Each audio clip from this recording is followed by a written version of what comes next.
and welcome, ladies and gentlemen, to an all-new round of the Alpha Touring Challenge Season 6, as brought to you on the premier sim racing platform available only on PC, known as iRacing. And today marks round 10 of 13 in the championship that continues to ask the question, who is the master of the touring car racing class car across our Pro Alpha division and our Pro-Am Delta divisions? Well, as our drivers continue to answer that question, and we near the conclusion of the championship campaign, with this round plus what is a further 3 more to go after today. It is going to be tense, it is going to be tame, but at the same time there's all and more to explain with regards to those battles into each and every corner. But we are here today in Norway at the Rudskogen Motorsenter circuit near the village of Rudskogen, and whilst this circuit is perhaps not as well known as the other circuits on our racing calendar, it is a circuit not to be underestimated. For the simple reason, this Norwegian circuit consists of 14 corners, opened in 1990 and then redesigned in 2012 by none other than Hermann Tilke himself. It's a circuit which naturally caters to touring car racing. With a wide variety of corners and straights of varying lengths, that means that our drivers have plenty of opportunities to battle their way under braking and also be smart and consistent through the corners and come out on top. But as we get ready to go racing, let's take you through a little bit of housekeeping and our schedule for tonight. Firstly, this broadcast is being brought to you live, albeit is a post-round broadcast for your viewing pleasure. What that means is the racing action you see on screen currently is not live. The racing action occurred as of early this week on Monday the 30th of January 2023, but we're bringing it to you as if it were live, and therefore it'll be as close as possible to the racing action, while as your commentator and host, not knowing what happens in the warm-up practice session which is happening currently, the qualifying session, or indeed our 3 races of today. Now, speaking of our races, our schedule for today is as follows. Times in Greenwich Mean Time, GMT, or Universal Coordinated Time at UTC. In just under what will be 14 minutes time, we head into our qualifying session, 15 minutes in duration at 7:45 this evening, and we've seen our drivers take to the circuit in anger and who will come out on top with regards to obtaining track position, and it could be important for the opening race of the day. We'll then make our way into aforementioned race. It'll be race number 1 of 3 on our schedule. At 8 o'clock, it will be sprint heat number 1, 15 minutes in duration. No pit stops expected in any of our races, and in that first race, of course, there's always going to be a bit of tension and drama as our drivers battle their way into turn 1 for the first time of asking and who's going to come out on top. Then we'll quickly make our way over to sprint heat number 2. The grid will be set once again, and that'll be approximately 20 past 8 this evening for another 15-minute showdown at Rudskogen before we wrap up after a brief break by returning at 8:45 this evening for our 3rd and final race of the day here, and that'll be the sprint feature. 30 minutes in duration. It's double the duration compared to the heats, but the racing action is not going to be diluted. It's only going to get ever more tense, with also tyre conservation being a major factor alongside having that outright pace. And who's going to be one who claims all the points out of each of the 3 races? Well, we have some potential favourites, and we'll come on to them shortly. And in terms of the commentary booth, you have myself. Allow me to introduce myself. My name is Paul Walsh, also known as TX141 or Britain a Spit, depending on what media you follow me on. And I'll be bringing you all your racing action tonight and indeed for the remainder of the season. And where you can tune in for this broadcast, where you can tune in via 2 media platforms for your viewing pleasure. And John Lyle's on there in the YouTube chat is on one of them. Firstly, you can go to youtube.com and search for TX141TX or Paul Walsh and tune in there. Or secondly, if you're more of a Twitch inclined user, you can go to twitch.tv/TX141 and tune in live on Twitch. But speak no more about the broadcast in terms of where you can find it, and let's come on to our calendar as it stands and what we still got lying in wait for us after today. Well, if we dial it all the way back then to the beginning, back on the 7th of November 2022, we kicked off Season 6 with a classic Belle Isle circuit. Located in the city of Detroit in the state of what is Michigan, we always open up at Belle Isle, and it absolutely delivered with regards to being our opening Alpha race round. We then made our way all the way across the state of California to Monterey County for the Laguna Seca WeatherTech Raceway, and then on the 14th of November we had our first sprint race round of the season, and well, the sparks did fly under the Californian sun. We then made our way for round number 3 all the way across the Pacific Ocean to Fuji Speedway, and then the footfalls of Mount Fuji itself. We saw our drivers take on the task of battling one another over the course of the Alpha round, before then having a brief break for the purposes of what was Thanksgiving, and then returning for Suzuka in round number 4 on the 12th of December. And in the Grand Prix circuit there, we saw over the course of the 3 sprint races, they were intense, they were wild, and the tension could be cut with a knife. But speaking of cutting corners with a knife and using the tyres as the aforementioned blade, our drivers then made their way over to Hungary in Europe for the Hungaroring, and there in the Alpha round, the feature race of 60 minutes, it was all about keeping cool under pressure and making sure not to overheat the tyres despite the intense track temperature.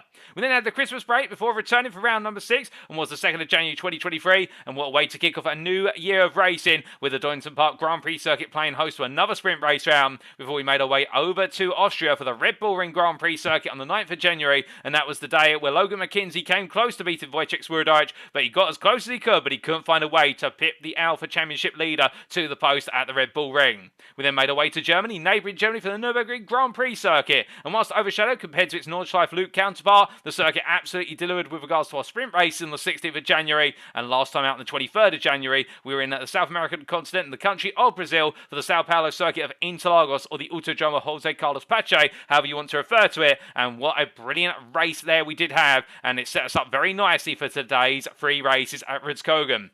Now, of course, the key thing here is this is our final sprint race round of the calendar, and therefore after today it's all about feature races, or the special races if you will, because after this round we then make our way to Mid-Ohio on the 6th of February, and of course in the state of Ohio, at the Mid-Ohio Sports Car Course, it will there be another alpha round, or a feature race round of 60 minutes, and what a classic circuit there to bring all the tension to a high. But we continue that tension there as we make our way from the state of Ohio to Georgia for the penultimate round of the season. Of course, the season finale round last time out, but it's going to be the penultimate one this time, round number 12 on the 13th of February, and that will be at the classic roller coaster ride of road racing, and more of that in due course. And then we bring the calendar down and bring a curtain down on it as well on the 20th of February with the Bathurst circuit. It will be our tribute to the 12 hours of Bathurst, if you will, and we're going to be having the Bathurst special there, and that will be on the 20th of February 2023, and down under in Australia, and Mount Panorama is where we bring the story and announce our championship winners. And well, who will be our winners? We're still yet to find that out. We've still got plenty of mileage to go, but speaking of mileage to be turned today, let's look to our circuit for today, and that is the Rudskogen Motorsenter.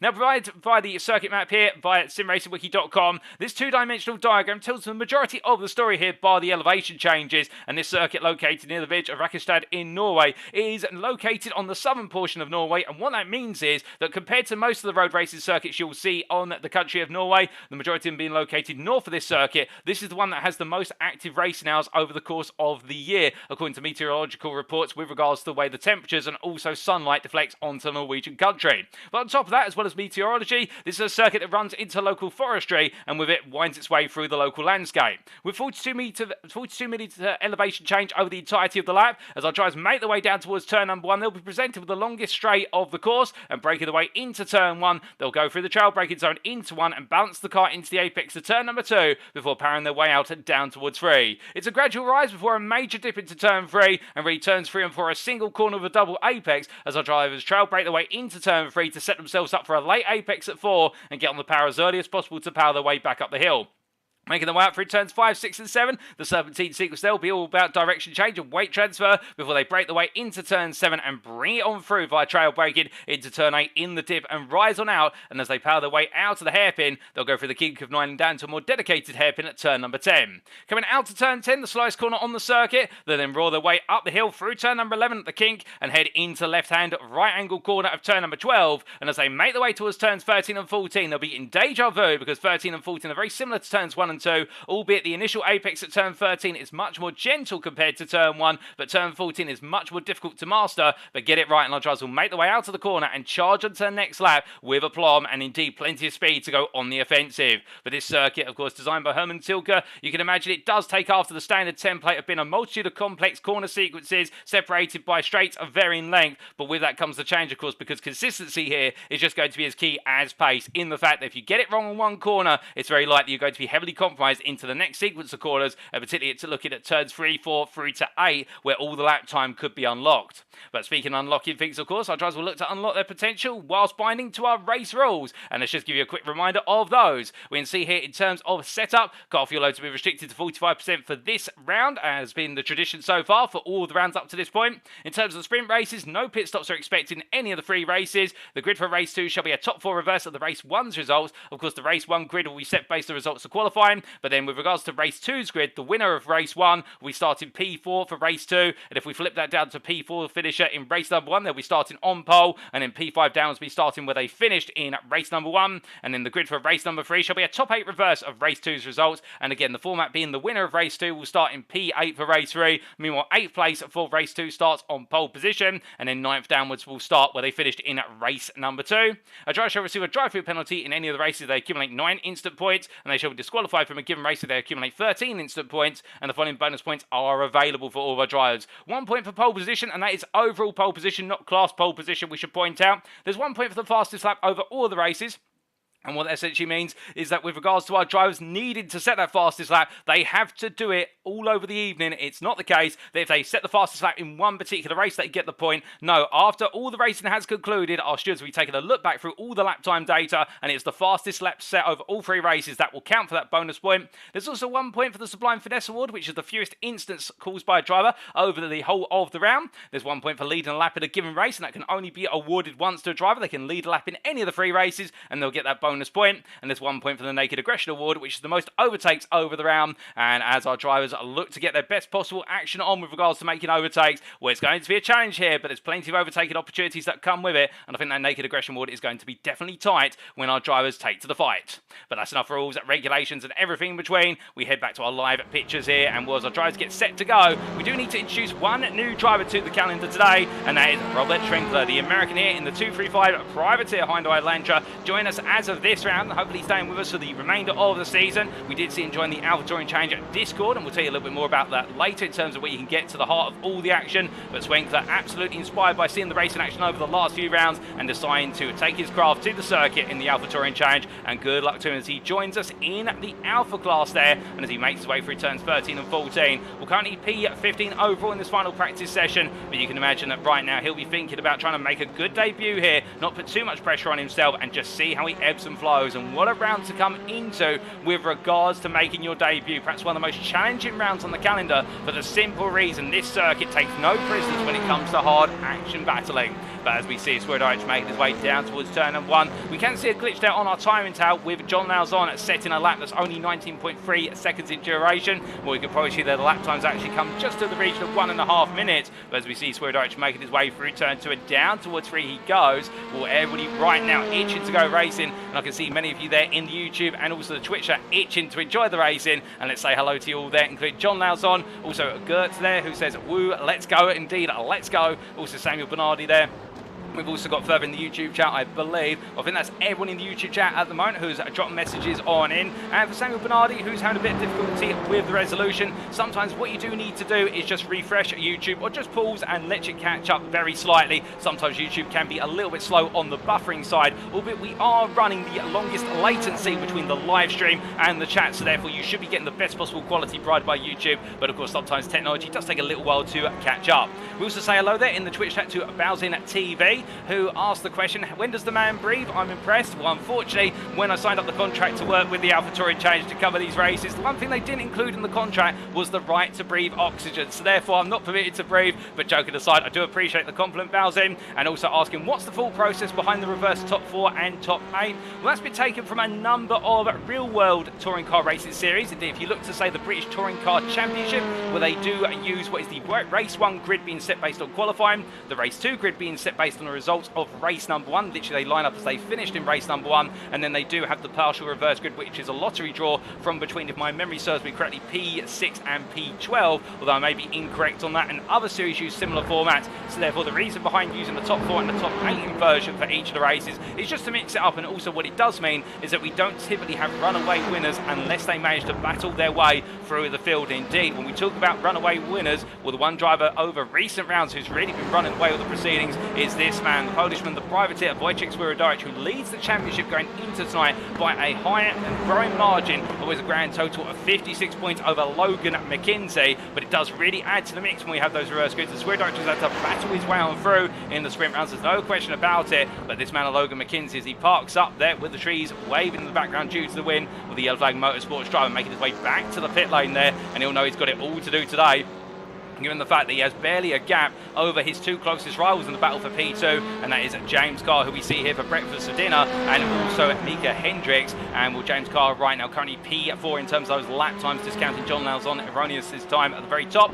And we also do have Hendricks, who will be taking the fight to both Carr and what is there, Logan McKinzie. But with just over 30 seconds left to go before we do go to the qualifying session, we should point out that with regards to this transition to qualifying, we will be very shortly stepping away from the track side. We'll be right back, and that is because we do need to advance our iRacing replay file forward, so that way all the qualifying times are not displayed by default. Unfortunately, the limitations on the iRacing replay file, but we will be back then, ladies and gentlemen, in no more than what is 60 seconds when we do cut away for the qualifying to commence, and as John Lauzon comes on down the hill, well, it's great to see him flying on through it in the Hyundai Elantra, and can he pick up another good run of results after his great performance last time out? Well, we'll be right back to find out how he gets on, indeed everybody gets on in qualifying.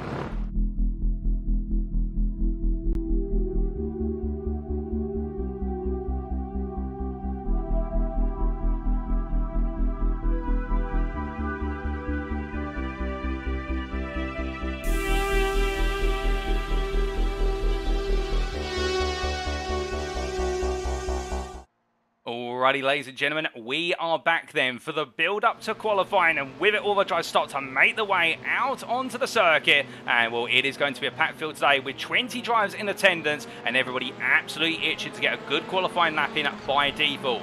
Now, the question you may be wondering at this point is, what does it take to get a good qualifying lap at the Rudskogen Motorsenter circuit?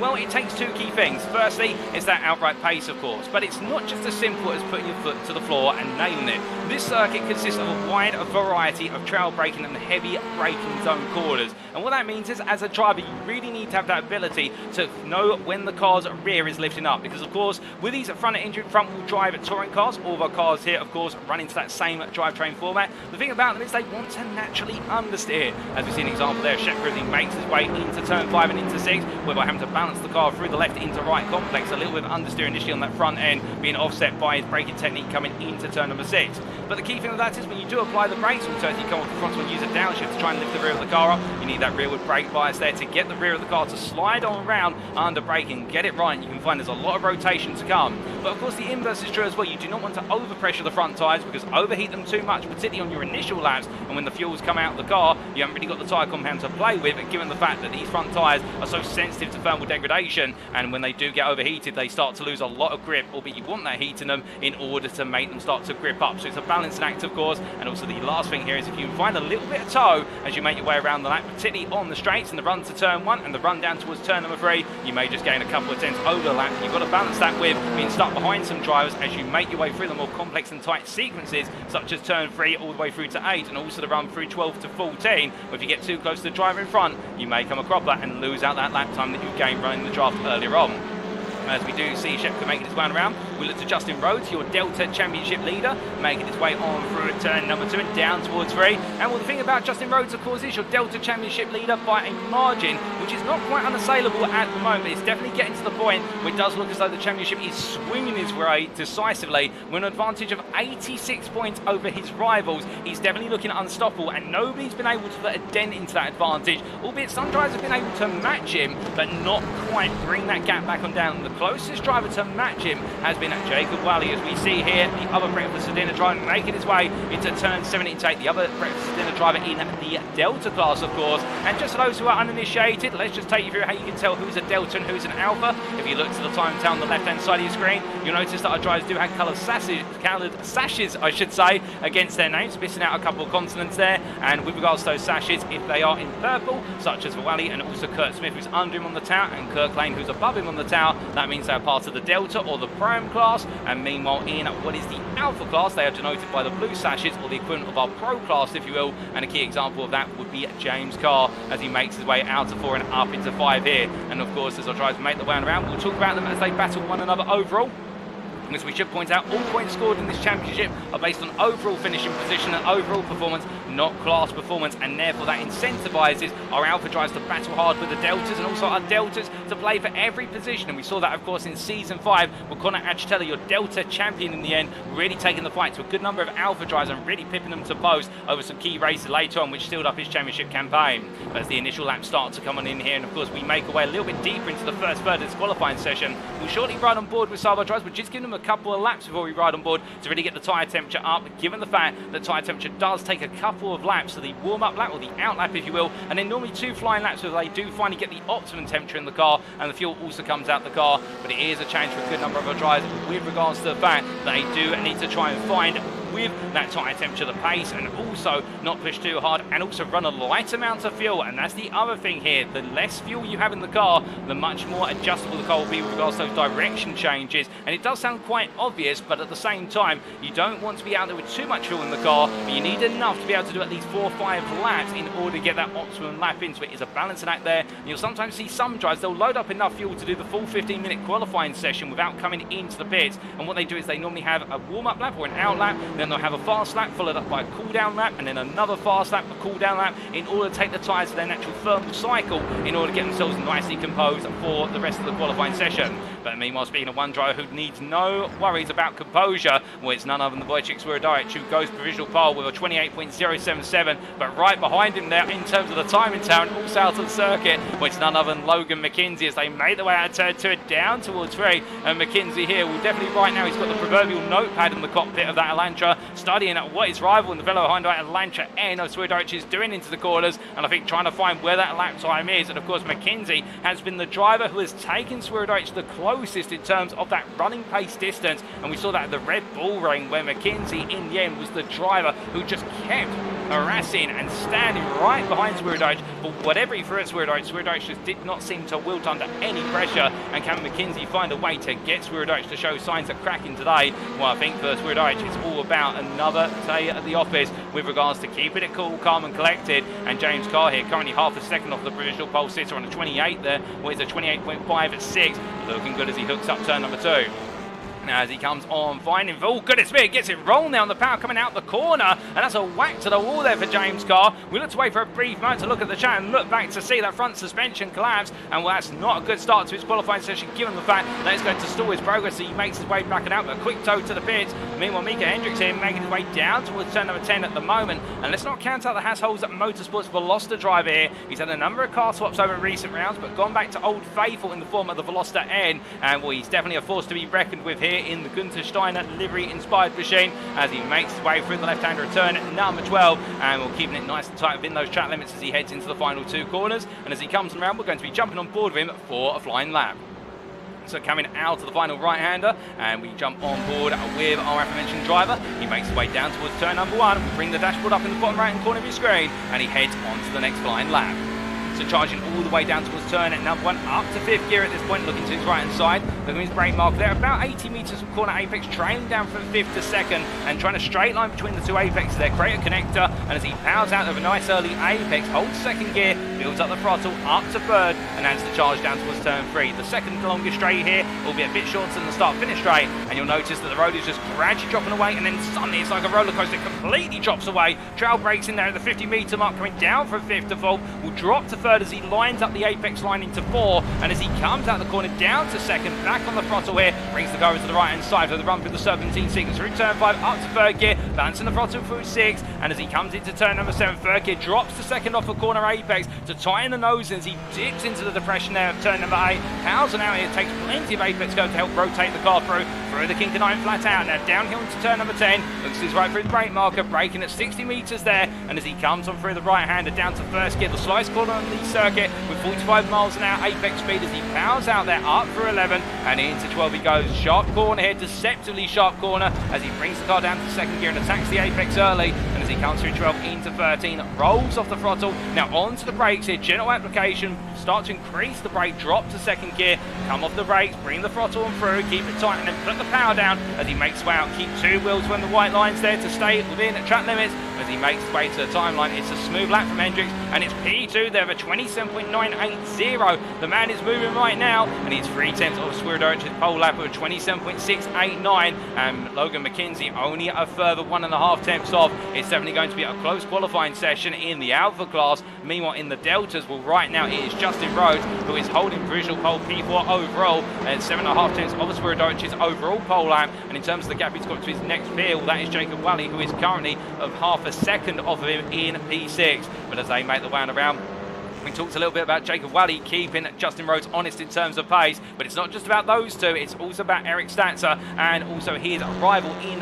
the Delta class in the battle for P2 of Kurt Smith, and it is Kurt Smith in particular who currently sits there P2 in the Delta class in the number 3 car, and he's absolutely had to strive and struggle to get to P2 versus Statzer and also what is Wally, but he's found his way into P2. He's got his grip on it at the moment, but the challenge for him is, can he find a way to break away from this battle for P2 and focus on trying to find a way to reel Justin Rhodes in before it's too late. Now the odds are looking against him based on the average pace we've seen all season, but then again, never tell him the odds, and indeed, much like Han Solo in Star Wars, the old saying, never tell me the odds, for the simple reason all our drivers will be taking it one round at a time, one lap at a time, in order to be able to try and deliver their ultimate goal of winning their respective class championship. But as we do see here, Smith making his way into turns 1 and 2, you can just see how the car bouncing off of the curve as he came through the depression into the rise, and through turn 2, it's the little idiosyncrasies of this circuit in terms of those small little dips in the road surface changes, the camber change to the corner, which makes Rudskogen Motorsenter such a unique circuit, and why many will look at it and go, they've never heard of it, but by the time they've turned laps around here for the first or second time, they become absolutely addicted to a circuit that on paper shouldn't provide great racing action. It should be a circuit that's very processional,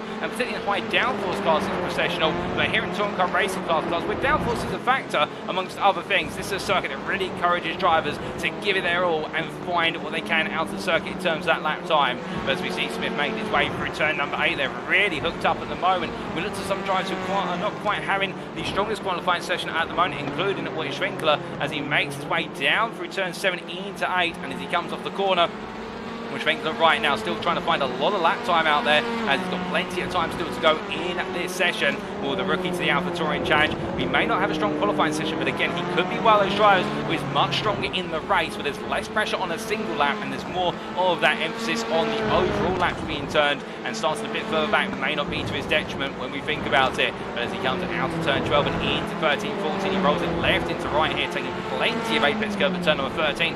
Greedy of it, almost taking the whole curve off as he comes on through 14, but goes very deep. But to be fair, he could be setting himself up for a fast lap. Meanwhile, speaking of fast laps, Daniel Sedina comes to the timing line, goes purple in the final sector, and well, that lap has improved to a 29.476, but he goes straight on there, misses his braking point, and I think decides to go to the pits. As meanwhile, Kirk Lane here in the Honda Civic Type R, making his way through turns 13 and 14.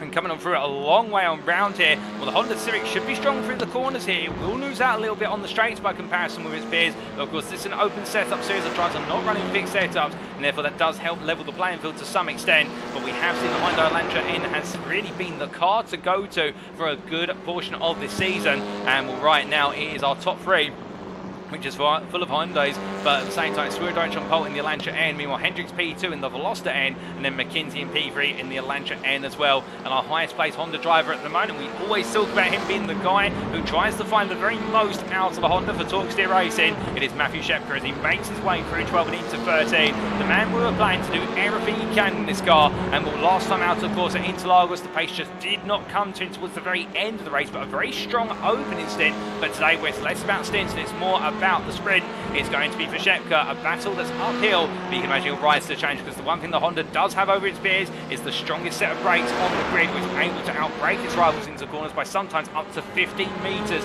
depending on the corner, and also the driver being mentioned, and really do try to make it work for the Honda drivers, and Shepka in particular is one of the last late breakers. But as he makes his way through 2, right now we're only 2.5 minutes to go. Well, our drivers will not have overtime when they come to the end of this qualifying session. They will be immediately recalled into the pits, and with one driver who's yet to get a time on the board that seems to be close to the rest of the field, it's Spencer Cockayne as he makes his way to the timeline here and looks to go once again. Currently start on what is a 1:32.60 and a whole 1.2 seconds off Aaron Lahr, the only Audi RS3 driver. Cockayne loses the rear coming through 1. It just skips sideways and into the tyre barrier there as he tries to power it back straight, but in the end it is a toe to the pits. That's unfortunate for Spencer Cockayne, but meanwhile we look to Adrian Fedorowski coming on through the final set of corners, in fact coming through the opening corners there through 1 and 2, and as he makes his way down towards turn number 3, Fedorowski right now currently in P17, what is P6 in the Delta class. I think for him it's all going to come down to the race itself, but but he's going to have the company of Lane, who's only half a tenth behind him, and Kirk Lane having a difficult qualifying session, one of his weaker qualifying sessions for the privateer team Bear Pope outfit, as he makes his way through turns 3 and 4 and coming up the hill. But as he gets ready to come towards the end of this lap, he will have enough time to finish this lap, but not the next one, of course, due to the fact there's no overtime in this qualifying session. He's definitely got a long way to go if he wants to try and get himself up towards the top 10 overall, and with it trying to get himself into that top 3 or close to the top 3 in the Delta class. But meanwhile, we look from one Delta driver to another, and it is here your Delta provisional pole sitter, P5 overall of Justin Rhodes right now, who currently 8.5 tenths of Świrydowicz's overall pole time. He has got a sizable advantage there of what is 3 tenths over Jacob Wally, and well, Wally in P10, P2 in class. He's got Kurt Smith not too far behind him. And speaking of Kurt Smith, here is our P3 driver in the Delta class as Franz Washington puts himself between Wally and Smith into P11 now on the time total for 28.864, and well, time is running out here. All of our drivers will now need to finish their laps or not have them counted, and I think a good number of drivers are going to lose out that final lap. As meanwhile we look from Woody Smith to Świrydowicz as he makes way out of turn number 10 and up towards 12 he goes, and we're currently overall pole sitter and alpha pole sitter by 1/10 or just over 1/10 over Hendricks, and he's trying to set up one more fast lap as it's a good second sector. Sector 3 not quite matching his previous best, but he has gone purple in sector 2, and it's one corner that separates him from an even faster lap. We reckon as he comes around to the timeline here, he's going to be one of the very last drivers to finish qualifying, but in fact running a bit wide there. Will the lap be discounted as he's already slowing down? So yes, it was an invalidated lap, and with the timing complete, it's now time to head to the grid. So as our drivers line up on the grid for race 1 of today, this is how they line up for the opening sprint heat.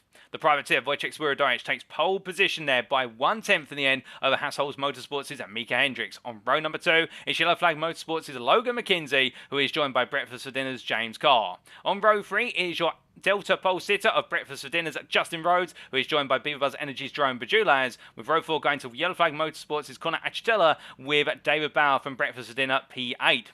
Row 5 consists of Talk Steer Races Matt Shepka, joined up by the Delta driver of Breakfast for Dinner Jacob Wally, and behind them on the 6th row is Franz Washington for Beaver Buzz Energy, joined by Kurt Smith for Not Lost Motorsports.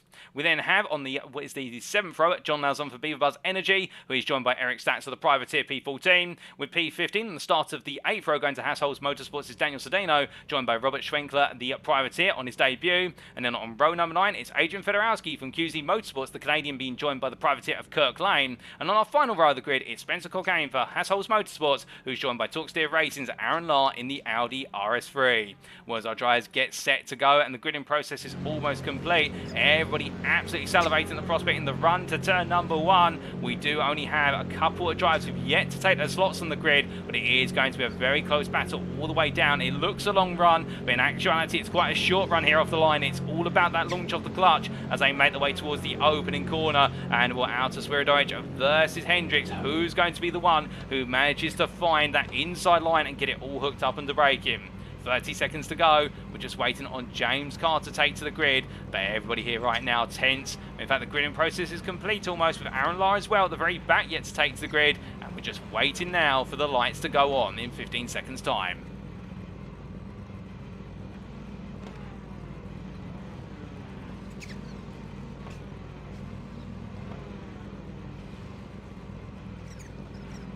Gridding process complete. Here are the lights.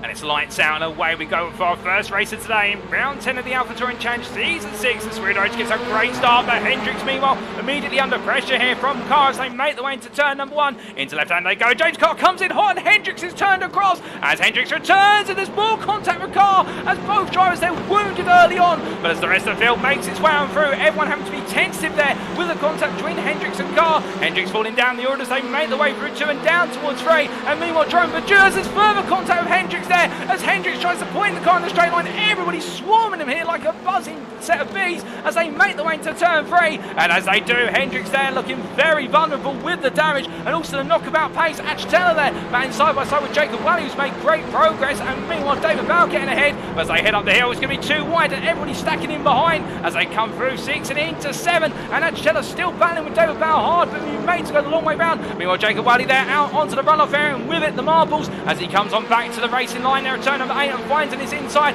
Where's Franz Washington, but he's battling hard with the Beaver Buzz Energy driver and defending into turn 10. As they make their way down to braking here into the hairpin, you see Shink trying to gain ground and gain 2 places off the start, but as he makes his way out to the corner. Meanwhile, John Lauzon also gaining there versus what is Kurt Smith, but Smith coming back at him as Lauzon's made great progress so far, but now Smith's really trying to stop that progress as early as possible, as Matt Shepka also looks to move here in the Honda. He's going to be inside to outside, however, and Shepka's got to try and ferry the speed all the way through, and well, the Honda will have the rotation here, but Lauzon will have the power and corner exit, but as they both make their way back onto the throttle. It's going to be a side-by-side run down towards turn number 1, and who's going to be the faster of the two? Well, Shepka's got the inside line, but they've still got about half a mile to go as they get ready to go onto the brakes as they head onto the anchors. Well, Shepka's still going to be there. Lauzon's going to have to back out as Shepka holds the position and takes P11 overall, and what is there? P8 in the Alphas. But meanwhile, behind you can see here that Eric Statz and Daniel Sedino battling for position also through turns 1 and 2, and Sedino on the inside to outside line and being given the elbow out there versus Statzer as they make their way down towards turn number 3 once more, but as they charge the way down the hill. Schrenkler there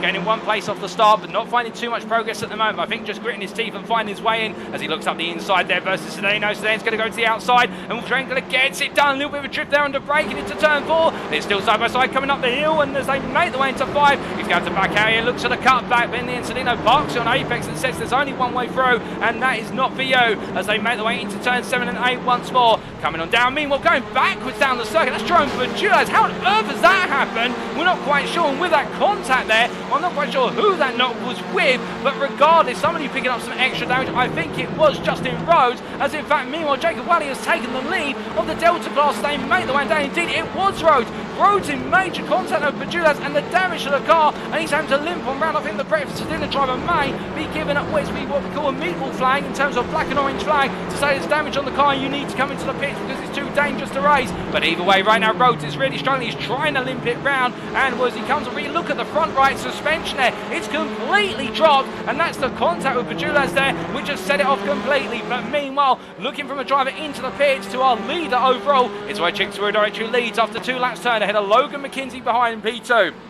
They have an advantage of what is 5.5 seconds over P3 driver David Bauer here as he makes way through turn 2, followed up by Micah Hendricks, and then it's Jacob Wally, who currently is your Delta leader, gaining ground early on. Connor Atchitella behind, followed by Franz Washington P7, Kurt Smith P2 in the Delta class, P8 overall, Matt Shepka and John Lauzon following suit in the run for the top 10. Meanwhile, best of the rest in P11 is Eric Statzer there, as Statzer looks to get back into the fight. Meanwhile, I believe we've had a driver get a lock up there. In fact, who's gone very well? That's Shepka. Shepka's locked up, and we've got another lock up there, even further back as everybody's drifting their way through turns 3 and 4. That was James Carr going sideways, and I think we've also got Kirk Lane taking a bit of a drift in turns 3 and 4 as he makes his way back onto the circuit. Right now it's definitely tears at turn 4 with regards to so many drivers getting it wrong to the corner apex there, but such a tricky corner, and as they make their way down through turns 7 and 8, unfortunately we can't give you a replay of exactly what's happened with regards to some of those major incidents due to limitations of an iRacing replay file, but so far plenty of drama out of circuit, and we've caught the most part of the tail end of that drama, and with it now things are settling down as we reach the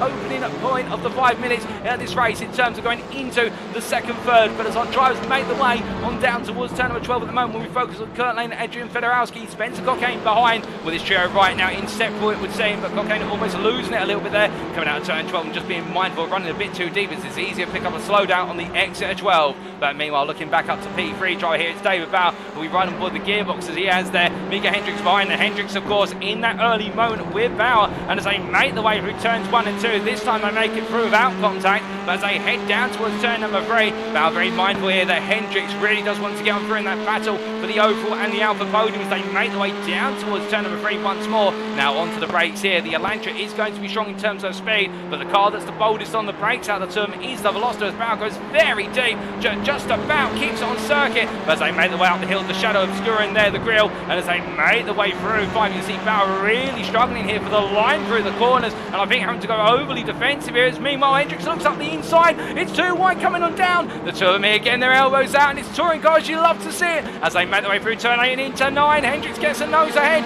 but Bauer trying to come back, who's got the acceleration into the braking zone for turn 10 they go. Hendricks goes along, and there's more contact between the two of them as Hendricks just cannot get a break as he's turned sideways and once again recovers the car, but this time drops to P8 as Kurt Smith battles him around the outside. But Smith here, your Delta P2 drive, is going to be made to wait on the outside as he drops back the position, and Hendricks moves back to P7 as they make their way to turns 13 and 14. But John Lauzon looking at it now, thinks how can I capitalise as they make their way into the final corner and head on through towards the end of the first half of this race.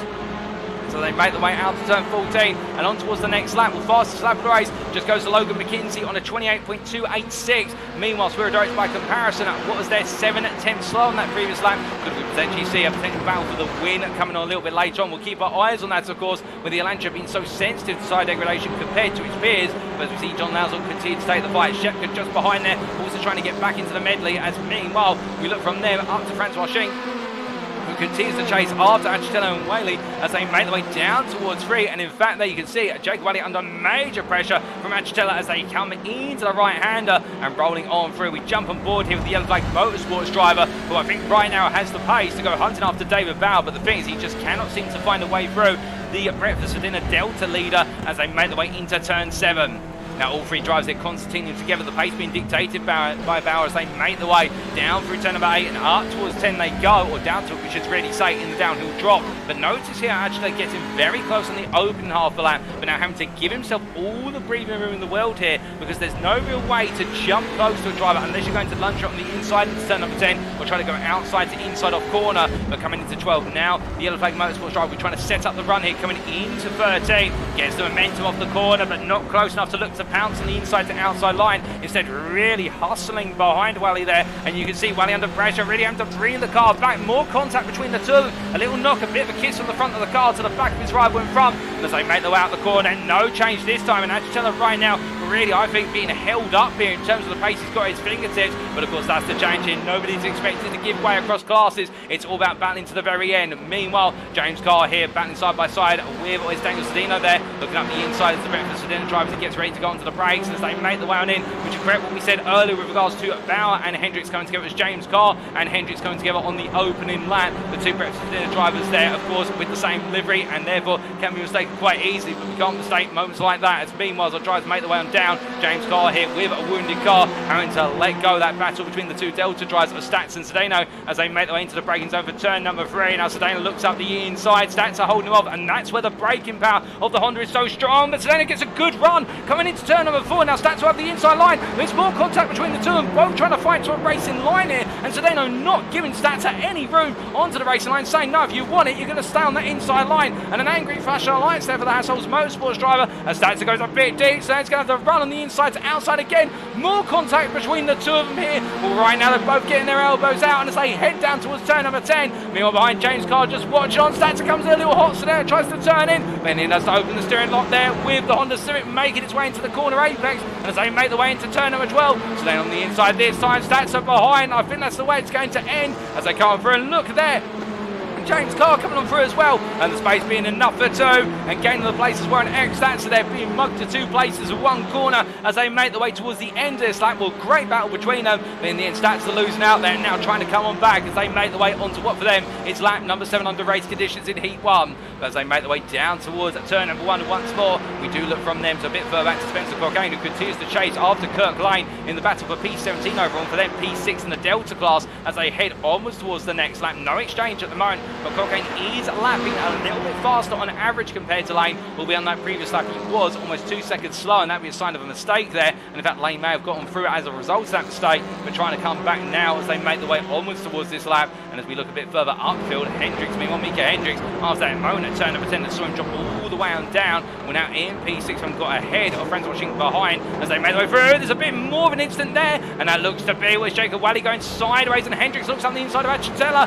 Now will he be able to find it here? Acitella's going to have to run out the corner, but you see that how Wally's boxed him in. They make their way onto the brakes here, and Wally defends. Hendricks goes round, and as they come through the right hander, it's 2 by 2 they go, with Francois Schenk tucking in behind. But as they make their way through 11, there's more contact, and that's Schenk and Acitello into contact into 11 as they make their way through the left-hander here, and Schenk showing no signs of holding back now. He wants to get a move on here, and meanwhile Acitello being bullied and bruised around with regards to trying to find place, in the end only losing them as they make their way through turn number 14. But Jacob Wally, you have to imagine at this point the pressure is building, and it's almost overflowing as they make their way out to turn 14 onto the next lap. And well, right now your Delta leader is under huge pressure to hold on to P4 overall, and really the man who needs every point he could get in order to try and make sure that Justin Rose does not have a runaway championship at this point in the season. With a Wally, this P4 is the equivalent to a race win overall for him in terms of the amount of points he could get. But as they make the way on down the hill, you can see that Hendricks gets alongside initially, but it's a very tricky run on the inside into turn 3. You have to brake so much early, otherwise the car just goes straight on. Wally on the outside there, Hendricks brakes early as we predicted, but he carries the speed in. Now everyone's going to go slow here as Shin gets close on the run out of the corner exit. As they make the way out the hill from 4.8 to 5, Shin can't find his way through. Wally makes it too wide. Does he back out into 6? He does slightly. Albeit he keeps his nose into 7. They come through, but Hendricks there gets it done. Or does he, as they come down to 8, and Hendricks on the outside line, he'll feel the camber of the road, pushing the car out some understeer. But as they power through turn number 9, Hendricks gets it done. And that is how you go round the outside through the serpentine sequence of turns 5 through to 8. And Hendricks absolutely bold. As meanwhile, speaking of bold moves, the Yellow Flag Motorsports driver here, Rachatella, immediately going into the move for versus friends, watching into turn number 10. The 2 and come into contact as they head through 12, and Shin goes round, and women, in fact that's not Shin who's gone round, my apologies, that's Kurt Smith who's gone on round there. And as they make the way out of turn 13 to 14, Not Lost Motorsports driver there with a run on the inside. It didn't quite work out, but the Canadian definitely trying to make it work and loses out a couple of places overall, but not in the Delta class, as they make the way up towards turn number 1 once more. But the fight is so intense here as they make the way onwards towards the next corner. And can anybody right now make the way into the top 5 from this far back, including Kurt Smith? I think it's likely, given the fact we have still got, it's just shy of 3 minutes plus the final lap to go, and nobody's showing any signs of calming down. Everybody really playing for position here, and we can understand for Hendricks in particular, he's in P4, and that's the most coveted position on this racing group. If you're not leading the race, for the simple reason that is reverse grid pole for race 2. As they make the way down for turns 3 and 4, Wally they're staying close, but I wonder if Jacob Wally, with all the battling and the hard push early on, where he's just overheated those front tyres slightly, because you can see as they made the way through turns 5 and 6, he's just not able to come back versus Hendricks on the run of the corners near. Now Hendricks does seem to be more composed and compact through the corners, and the Veloster also given that the advantage there, given the fact it is much smoother on that weight transfer and transition. But still, Wally was looking fast at the start of the race, but the pace is dipping, and I think that front tyre weight is starting to now really pick up and confound him. Meanwhile, further back, Eric Statz here has actually fallen backwards down the Delta class and overall to P16 as he battles his way with Adrian Fedorowski here coming out of turn 8 and down towards 10 they go. Fedorowski defends the inside, it's going to do the battle of the Hondas under braking, and Statzer does the switch back there. It's a nice throw for a dummy, and as he makes his way through, Fedorowski goes deep, trying to hold it all the way round, but Statzer gets it done there, and now that is a move. But is it completely done, however, with Fedorowski looking back up the inside? Statzer trying to go round, they both drift their way towards one another. Statzer losing the rear, and meanwhile Fedorowski backing off there. I think feeling as though he calls the contact by coming in a little bit too hot under braking in turn 12. Great sportsmanship being shown there, and Eric Statzer showing every sign of commitment into every braking zone with regards to trying to make the move. Fedorowski also showing a bit of nuance to try and come back, just not the way it worked out for him today. But meanwhile, as they make the way towards the timing line, we look to the drivers who've gone on to what we believe will be the final lap. It's going to be very close, 1 minute to go, and this is your race leader, Wojciech Świrydowicz, the privateer, ahead of this man, Logan McKinzie, who's a further 3.5 seconds back as they make the way through turns 7 and 8, and nothing between them other than a couple of attempts a lap for Świrydowicz is gaining on Logan McKinzie, but both drivers exchanging lap times over the course of this race, and at one point Logan McKinzie the faster of the two by a couple of attempts as well. So it just goes to show you both of them showing similar pace, but Świrydowicz just able to get it out of the box by default, as we will get one more lap here of course in the sprint heat 1 race, given the fact that our drivers right now making their way into the final corner and we've still got 20 seconds to go. But meanwhile, looking back to the battle for P4, as P3 makes his way through the form of David Bauer. Micah Hendricks there holding on to the Hassel's Motorsports' coveted position,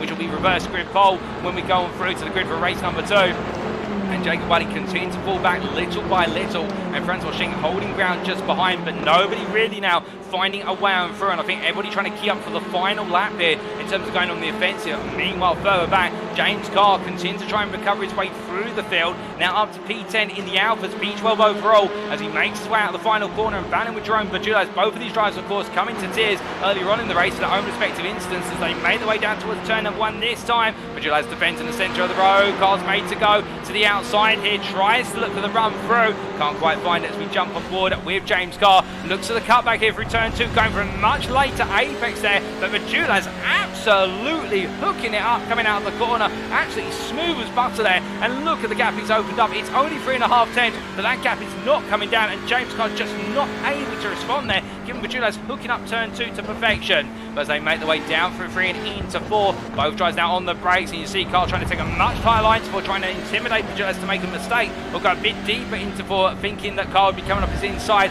but no can do. It says Bajulas he's going to keep to his racing line, and as they make their way through turn 7 into 8, we do have to jump from them, ladies and gentlemen, because meanwhile, here's your race leader, and as he makes his way through the final 2 quarters, he's on a continued run of wins, and he's going to add another one to the trophy cabinet. Wojciech Świrydowicz comes on through in the checkered flag waves, and he is your winner in race number 1 today, overall and in the Alpha class, ahead of Logan McKinzie, who comes on through P2 for Yellow Flag Motorsports, and then it'll be David Bauer, who comes on around shortly to take P3 and be on the overall and the Alpha podium on the final step of each podium as he comes to the line. Charge on through then, a great race for breakfast for dinner ahead of Micah Hendricks P4, and then it will be Jacob Wally P5 there, your Delta winner for breakfast for dinner. Congratulations to him. What really has been a capital performance ahead of Franz Washing P6, Conor Achitella P7, and then with Matt Shepka P8, ahead of Kurt Smith P9, second place in the Deltas, John Lowes on P10, and then Jerome Pageau's best arrested P11, ahead of James Carr coming on through there, and Daniel Sedino completing the podium for your Deltas, P13 overall ahead of Robert Schwenkler, had a good run on his opening race of the season, P14, and then Eric Statzer P15 ahead of Adrian Fedorowski, and then we do have Kirk Lane coming to the line, P17 there, ahead of Spencer Cockayne, and Justin Rhodes will complete your finishers in race number 1 with Aaron Lars' retirement P20. But we immediately then transition to the grid for race number 2. And whilst we can't walk you through the grid for race 2, the sprint heat 2, given the fact that we're not able to bring it up as a result of the replay file, well, what an absolutely thrilling first race of the day. And now we're going to see it all play out again. But the key thing is, with regards to how it's going to play out this time, it will be Micah Hendricks who starts on pole position. And can the Veloster driver get the run he so deserves and wants into turn number 1 and hold on to lead to the very finish? Meanwhile, of course, Logan McKinzie will be starting at P3 with Wojciech Świrydowicz alongside him on that second row, and alongside Micah Hendricks on the front row will be none other than David Bauer, and then the rest of the field will line up where they finish. And as our drivers all start making their way on through, I can see many of you there in the YouTube and Twitch chat enjoying the racing, and also there Bowsing at TV in the Twitch chat enjoying the Hassholes Motorsports livery. Everything about Hassholes and their livery is amazing, and we do love to hear that. And we can see Gert there saying the battle's so wild, I had front row seats, and indeed everybody absolutely, whether they were on the grid for this race, alternatively just spectating, enjoying it. But that's the gridding process complete, ladies and gentlemen. It's time for lights.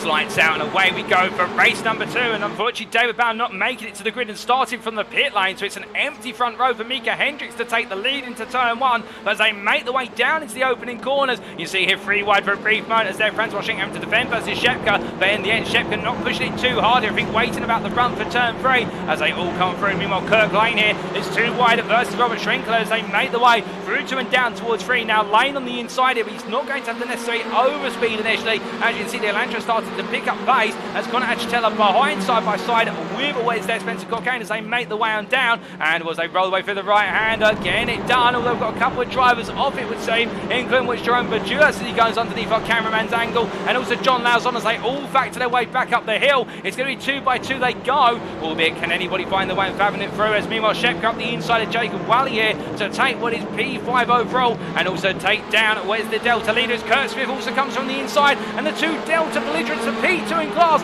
fighting for the lead of the class at the moment as they make their way down towards turn 10. It's going to be their Wally on the inside, Smith on the outside, the Not Lost Motorsports driver there, and when James Carr come through as well, and Carr helping out his teammate as they make their way on up the hill and head up towards turn number 12 for the first time of asking. Meanwhile behind Jerome Pageau as they're battling with Eric Statzer, but Statzer defends on the inside, Statzer on the brakes, but he locks up there and Pageau just simply flows all around the outside and gets the job done.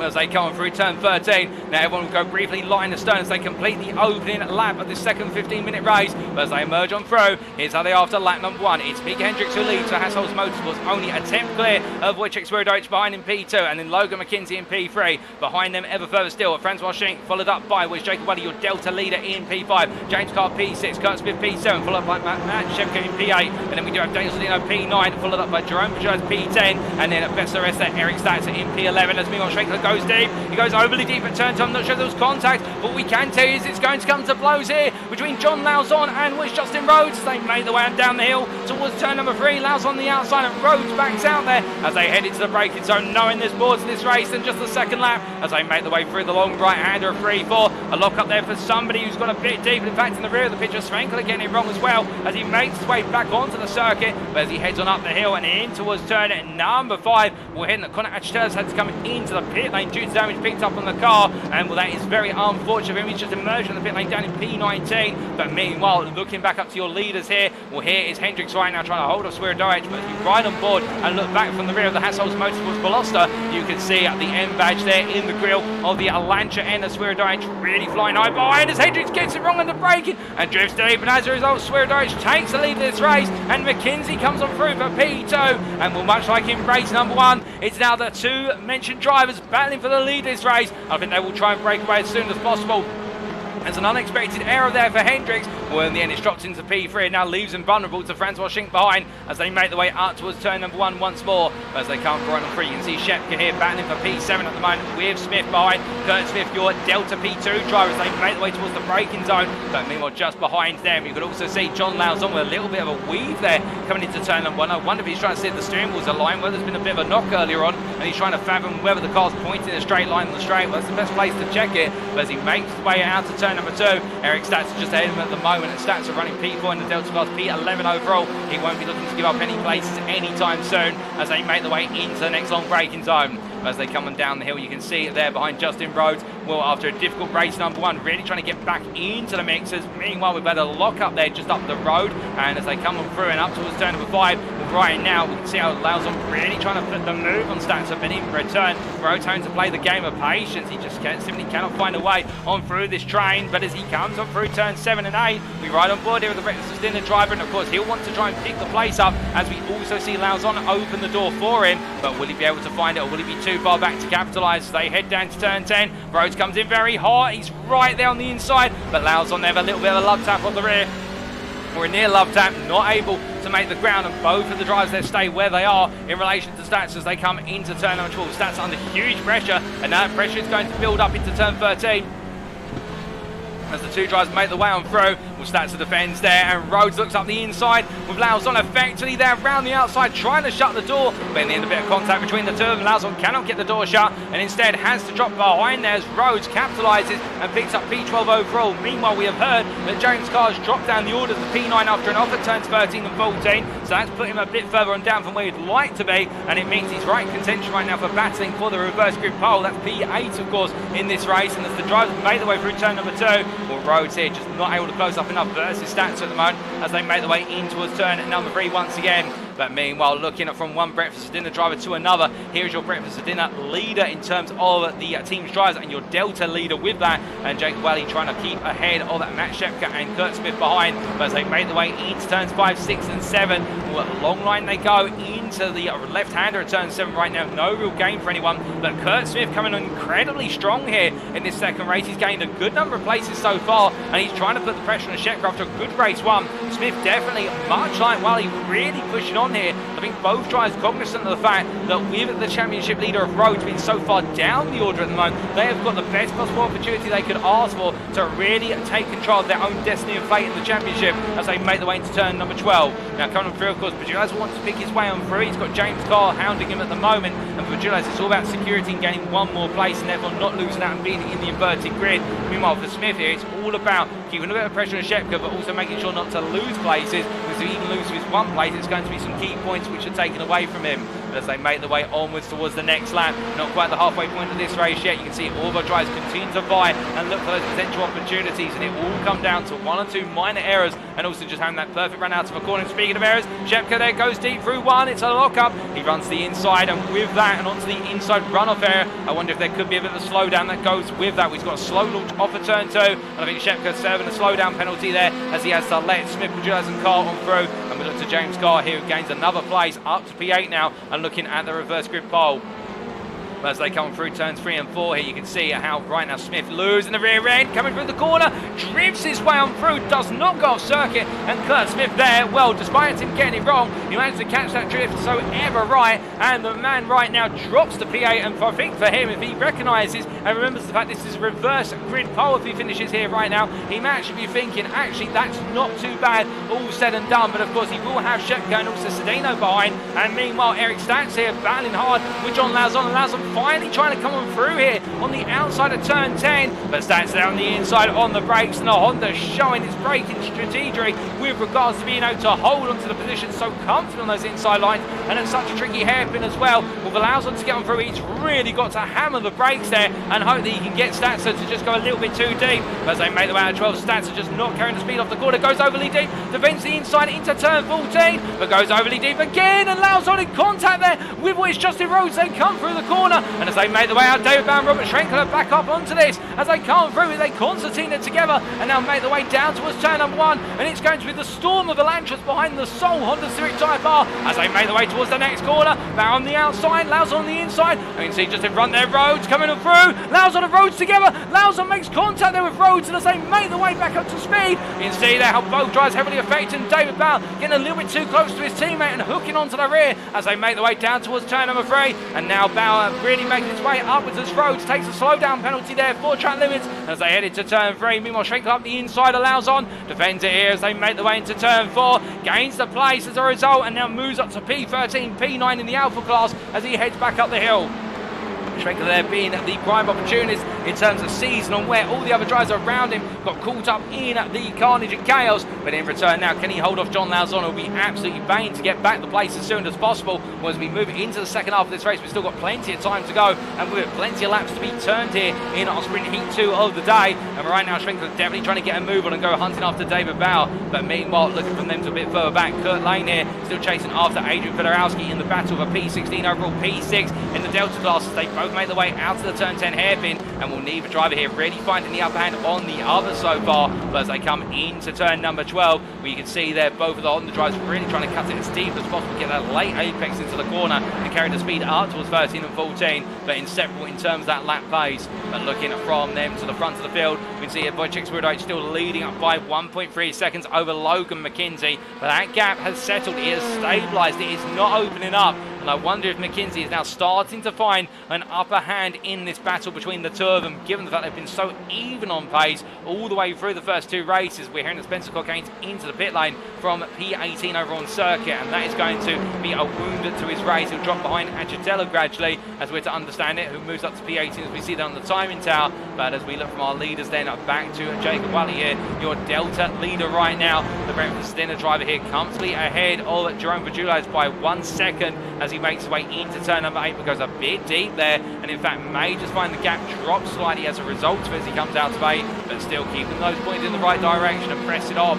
And for him, with 5 minutes to go, it's going to be another very strong result if things are to finish as they are. It'll be a P5 to add to his previous result, and with that, a lot of momentum being gained in his Delta Championship campaign to chase down Justin Rhodes as they make the way into turn number 12 once more.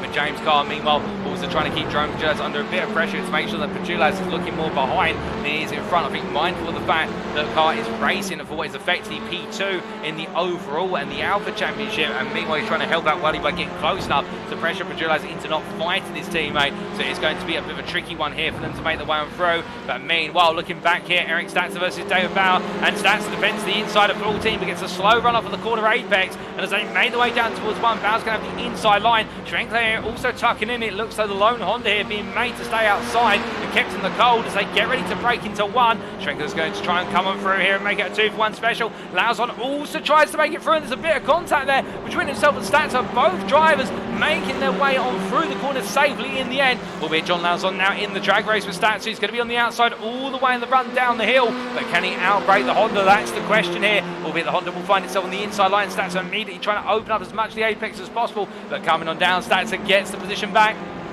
But Lauzon cuts it to the inside and retakes the place in return as they make the way up, and Stats on the outside. Still that's the drag race up the hill, and the Honda continues to to stay alongside their Statzer. Is showing every little bit defensive masterclass, but in the end, 2 into 1 does not go in turn 6. Lauzon holds it on around the outside of 7, but now Statzer gets back on the power at turn number 8, and Statzer holds on again. And my goodness, here, well, I'm not sure where this has come from, but we are loving to see it. Eric Statzer absolutely parking the bus, and well, we're not complaining about it here for the simple reason this man wants to hold on to his position and wants to keep Justin Rhodes at bay. And well, given the fact that he is currently chasing after Justin Rhodes in the Delta Championship, you can completely understand as he tries to pick up more points. But as they make their way at 12 into 13, Lauzon looks up the inside there, but there's no way through this time as they come on through into 14. You can see Rhodes there looking up the inside. Lauzon now will have to worry about what's on his inside as the two of them have a brief tap there and make the way on towards the next lap. It's going to be the drag race, the Elantras there. Lauzon on the right of your picture, Rhodes on the left of your picture.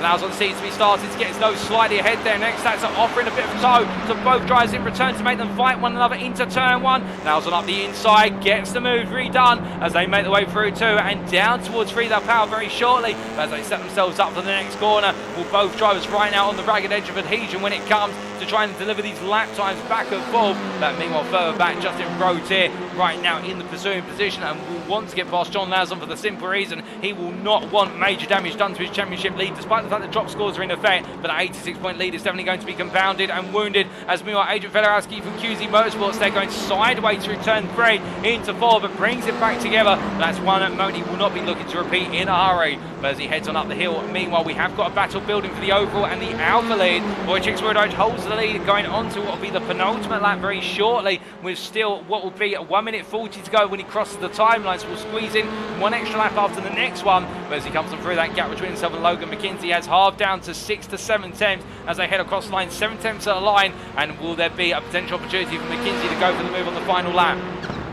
Now as they make their way into left into right, Hendricks a bit further back, 2.3 seconds back, keeping the line. This, I think, looking for an opportunity to get into the fight should it arise on that final lap. They battle one another hard, but meanwhile Jerome Bajulaz here in P6 still chasing after your Delta leader of Jacob. Wally is the alpha driver as they come through turns 1 and 2 and trying to find his way into P5. But Wally right now, he's not got the aid of James Carr behind him. All he's got there is his own defensive abilities, and whether he can outpace Bajulaz from corner to corner and straight to straight, given the run of form that we've seen from Wally, he may be able to do it. But meanwhile, speaking of battles and being able to do it, John Lauzon on the inside there versus Rhodes and Statzer. He gets it done. Meanwhile, Rhodes on the outside gets him through past Statzer as well. Can Statzer come on back here? Because otherwise, that would be a bit of ground loss for Statzer in return, and Rhodes starts to make a bit further of a recovery in this race as they come down to turn 3. And I think things will settle between the trio for the time being as they start to make their way back up the hill. But I say that, and as soon as I say it, I think I'm made to mark my words by Justin Rhodes here as he tries to get the run out of 4. He stays incredibly close to Lauzon coming into 5, but with 2 tenths between the two of them, no real opportunity to overtake here unless Lauzon gets it wrong at turn 7 and goes a bit deep. They will stay as they are for the time being.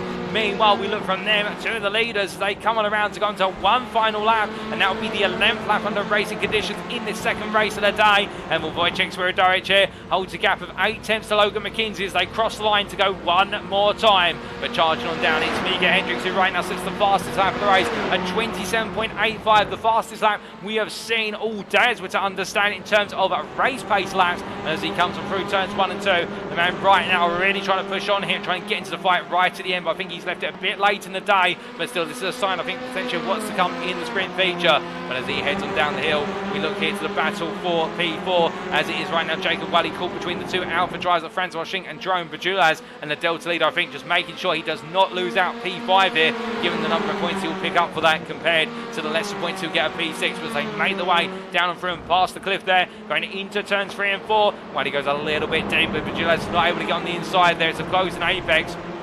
As they come up the hill, they'll stay as they are. You can see how Bajulaz right now really trying to make that door open up, trying to intimidate Wally into going a little bit deeper, open wide on the corner. But in return, in fact, that Shinku goes deep into turn 7, but brings it back together just about the apex of 8. But in return, Bajulaz, they're losing the space, and now Wally can go on the offensive at P4 right at the end. But again, We know that it will be Schinkel will go very defensive here if he needs to, but as they make their way up the hill, meanwhile we need to look to a race leader. Well, after a brilliant run to the win in race number 1, the checker flag awaits him once again. It's a much closer margin this time around, but still he makes it count, and Wojciech Świrydowicz makes it 2 out of 2 here in Norway as he crosses the line, your winner by a margin of 1.5 seconds over Logan McKinzie at the line. Micah Hendricks P3 there for Hassel's Motorsports. Behind was the private in the yellow flag Motorsports driver, and then it will be Franz Wojcik who comes through to take P4 at the finish line ahead of what is there your Delta winner of Jacob Wally in P5, and then Jerome Bajaz P6 ahead of James Carr P7.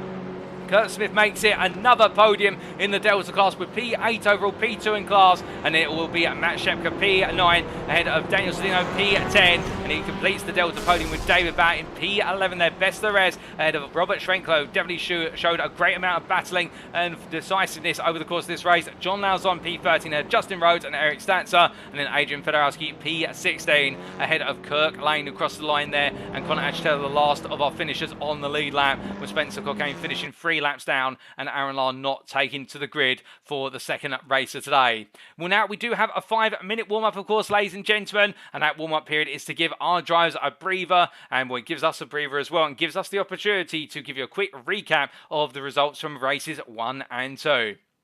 So we start off, of course, with the race results for the sprint heat number 1 of today, and they'll appear on screen very shortly.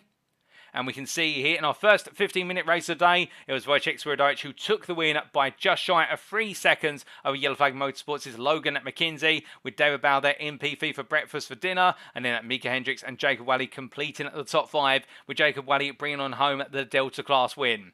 Then Franz Wojcik in at P6 for Beaver Buzz Energy, a great run from him to finish P6 ahead of Matt Shepka for Torque Steer Racing, with Kurt Smith there in P8 for Not Last Motorsports, John Lauzon at P9 and Jerome Bajaz P10, and we should point out that Kurt Smith P2 in the Delta class. Then coming on to James Carr, best of the rest there in P11 for breakfast for dinner, having a difficult start to his day and trying to recover, and Daniel Sedino completing the Delta podium there, P3 in class, P12 overall for Hassel's Motorsports, with Robert Schwenkler there in P13, the privateer, ahead of Eric Statzer, Adrian Fedorowski, Kirk Lane, Spencer Cockayne and Justin Rhodes completing the top 18, and our Delta Championship leader being dealt a blow there, but still finishing ahead of Connor Achtel and Aaron Lahr, the Yellow Flag Motorsports driver, having a difficult race 1 ahead of Torque Steer Racing's Aaron Lahr, who retired early on in the race. We then come on to the results from our second race of the day, sprint heat number 2.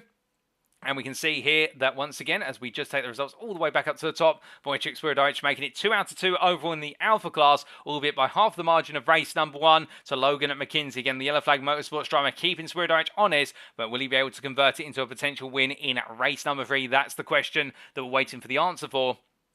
And then Micah Hendricks in P3 there for Hassel's Motorsports with a very strong run and showing signs of also competing for the potential win. Franz Wojcik P4 in a knockabout race, but for the Beaver Buzz Energy driver, a great result ahead of Jacob Wally, who makes it 2 P5s on the bounce and 2 wins in the Delta class for breakfast for dinner. Ahead of Jerome Bajaz P6 for Beaver Buzz Energy, James Carr P7 there for breakfast for dinner. A great recovery for James Carr, and then Kurt Smith takes reverse grid pole for race number 3 for Not Last Motorsports, and well, that is going to be a privilege for the Delta class second place driver, and will he be able to potentially make it an overall top 5 if not an overall podium? He'll definitely be targeting that, but can he make it work out in the long practice? We can then see their P9 Torque Steer Racing's Matt Shepka ahead of Daniel Sedino from Hassel's Motorsports complete your top 10, and also with it the podium in the Delta class, P3 in class. And we see P11 there, David Bauer, best of the rest for breakfast for dinner, with Robert Schwenkler just behind in P12, the privateer on his debut, having 2 solid races so far, and he'll be looking to continue that in race number 3, with John Lauzon in P13 there for Beaver Buzz Energy, a difficult end to his second race of the day, with Justin Rhodes in P14, making a degree of recovery, but still away off of the podium finishers for breakfast for dinner, and then Eric Statzer P15 ahead of Adrian Fedorowski for QZ Motorsports, Kirk Lane, the privateer P17, and then Connor Achtel for Yellow Flag Motorsports, making a degree of recovery, but still not the race he wanted, but finishing ahead of Spencer Cockayne, who finished 3 laps down at the very end there for Hassel's Motorsports, and Aaron Lahr, who did not take to the grid for Torque Steer Racing at P20 as it did not start. Well, those are the results for races 1 and 2, ladies and gentlemen. And as we bring our schedule back up on screen for you, we can see that we are only now moments away from going racing once again for the sprint feature. The difference this time, it will be 30 minutes in duration. It will be double the duration, but with that, I'm sure we're going to have double, if not triple, the amount of battle in action. And the extra conundrum will be thrown in the fact that the tyres do start to degrade quite noticeably after 20 minutes when they're pushed hard, and who can manage the tyres and maintain the pace over the entirety of the race to bring on home the ultimate result they want, and that is, of course, class victory and not overall victory. Well, we are only 1 minute away from finding out, and whilst it's a pretty empty circuit at the moment, we do have Eric Statzer, who's definitely making the Honda turn a couple more miles here, and also giving the circuit a little bit of company. And while the Privateer and the Honda Civic Type R having two good races and really showing his defensive abilities, and can he have a good end today, much like many of our other drivers will be hoping for? That'll be the question as we do take a brief preview and a sip of water with it.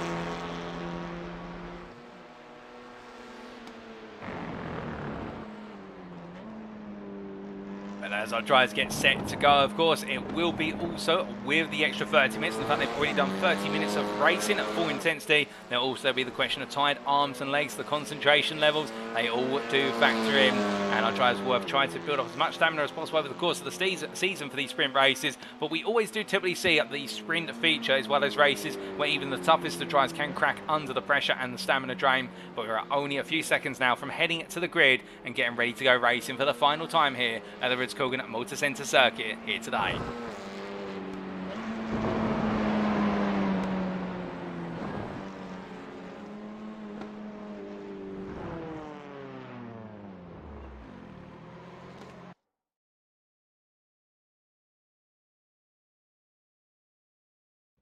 So as we transition over to the grid for the final time for race 3 of 3 here in Norway. Well, unfortunately, we can't take you through the grid once again due to limitations of a replay file. But what we can do is look to the grid as our drivers start to make their way onto it.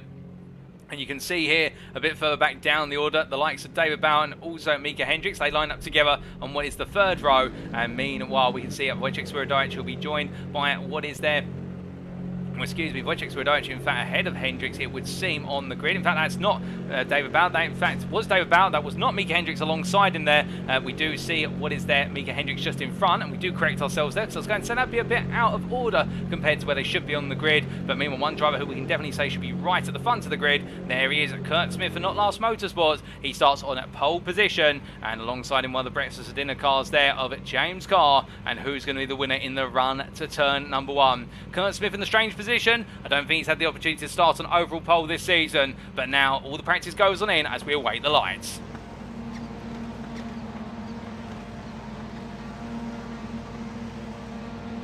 And it's lights out and away we go for the final race of today, and it's a charge down towards turn number 1 for 18 touring car racing machines as they make their way into left-hander. And as they come onto the brakes, James Carr looks around the outside in earnest here, but can he find it as they come into turn 2? No, he can't. Meanwhile, Jacob Wally in a little bit of battle with Hendricks in front of him as they make their way through turn 2. Świrydowicz comes on through. We've got a car round, and that is Justin Rhodes into the wall. It's gone horribly wrong for Rhodes, but meanwhile, it's going oh so right for Kurt Smith, who survives the test of turns 1 and 2. And as he makes his way down in there to the braking zone for turn 3, he's just got to keep it calm and collected on the brakes here versus James Carr and get the temperature up as Carr looks up the inside, but not to be perturbed. Kurt Smith holds firm as meanwhile a bit further back, David Bauer there holding position over Matt Shepard as they make the way on up, but meanwhile James Carr comes on through, gets on the inside there of Smith in the run to 5, and he takes the lead of this race, gets the better run uphill behind Francois Schick, trying to push on the offensive here versus Jerome Bajulas as they come down through turns 3 and 4 and make their way up towards turn number 10. In fact, coming down through turns what is there 8, 7 and 8 and down towards 10 we should say,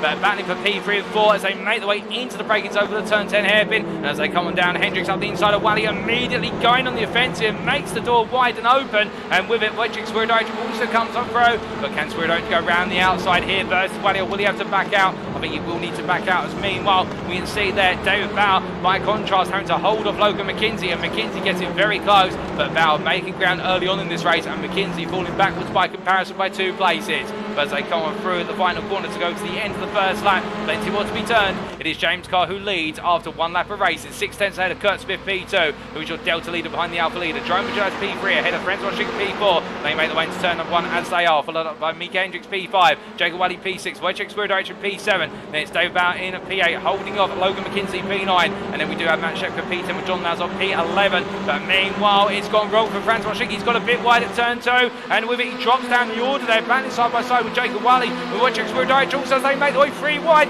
You don't go 3 wide into turn 3. Who's going to back out? Świrydowicz backs out on the inside there, plays it safe. Meanwhile, Wally stays in the middle of the road, and meanwhile got a car off there, and that is your Delta leader. Has gone wide of Kurt Smith. Wally there rejoins with him as they make the way up towards turn number 5, where Smith rejoins them to circuit, but it's Wally who rejoins into the battle of the Delta class lead, and now these two are going to take all the pace out of the pack behind. As you can see, they're behind David Bauer, very close behind him is Logan McKinzie. Everybody right now scuttling for position, and with it is definitely becoming a bit of a knife fight here in terms of picking places up early as Micah Hendricks goes up the inside of Wally. Under braking they go. Franz Wojciech there with a little bit of a moan, comes off the brakes. Hendricks goes deep. Shink converts what's going to be on the stay into a double move. As they made the way towards turn number 12, can he get it done? Well, Hendricks gets back ahead, the same for Wally, and Shink there with reactive braking after the car looked as though it was going to spear onwards. Well, a very nice way to stop the car and also go for the double, but couldn't quite make it work. But great reactions there from Franz Wojciech for Beer Buzz Energy, and that could have gone so wrong, but it almost went so very right instead. As they make the way through turn 14 and down towards 1 once more, it's the long charge again, and Świrydowicz staying close here as we jump on board with the Elantra driver. Now in the charge up towards turn 1, the problem for him is, given the fact there's such a concertina effect building between all these drivers, and to give you an idea from Kurt Smith, who is running right now in P3, all the way down to P14 driver Robert Schrenkler, it is a gap between all those drivers of only 4.5 seconds currently. And that's how close they are separated in this long train, and everybody back in position. One move could really break this pack open, and nobody wants to get it wrong with that battle. They want to slot in ahead of the driver in front of them and then just carry the run. But as they make the way up the hill through turns 3 and 4, you can see Świrydowicz pulling back here, but now starting to try and get the run up the hill. Meanwhile, further back, Schrenkler being passed by Sedino as they head up. In fact, Schrenkler going a little bit slow out of turn 4. I wonder if there's a little bit of a mistake there, as meanwhile Justin Rhodes battling with Kirk Lane on the outside their lane, and Rhodes gets on the inside into turn 4 before he reaches turn 5 and gets the move done. But Rhodes, with that moment to the wall, he's having to do it the hard way as he makes his way up through the field once again. Meanwhile, Smith there on the outside of turn number 10 lets Hendricks go and goes to the cutback this time. I think conscious of not wanting to fight it too hard initially, but instead taking those cutback runs and trying to take the fight to the next corner. But as they make the way into turn number 12, no change back for Smith. He has to stay where he is in P4. And in return, Hendricks gains one more place as they make the way into the final corners here. But meanwhile, Świrydowicz trying to go around the outside of turn 14. Franz Wojciech on the inside, and the Velocity driver's not going to give this up easy as they made the way out of 14 onwards towards the next lap. But Świrydowicz has got the run. He's on the inside on the right of your picture. Shink, meanwhile, on the outside, he'll have the distant toe down for Wally, but you can see they're cutting back across. Świrydowicz gets the move done in his mind, and meanwhile, McKinzie looks up the inside. He can't quite find it as they come on through turns 1 and 2. But Świrydowicz goes a bit deep. It's a small lock-up. It causes the car to glide away from the apex there too, and Shink's going to come back strong here, but now he's going to have the inside line. But can he outbrake and out-drag his rival into the next zone?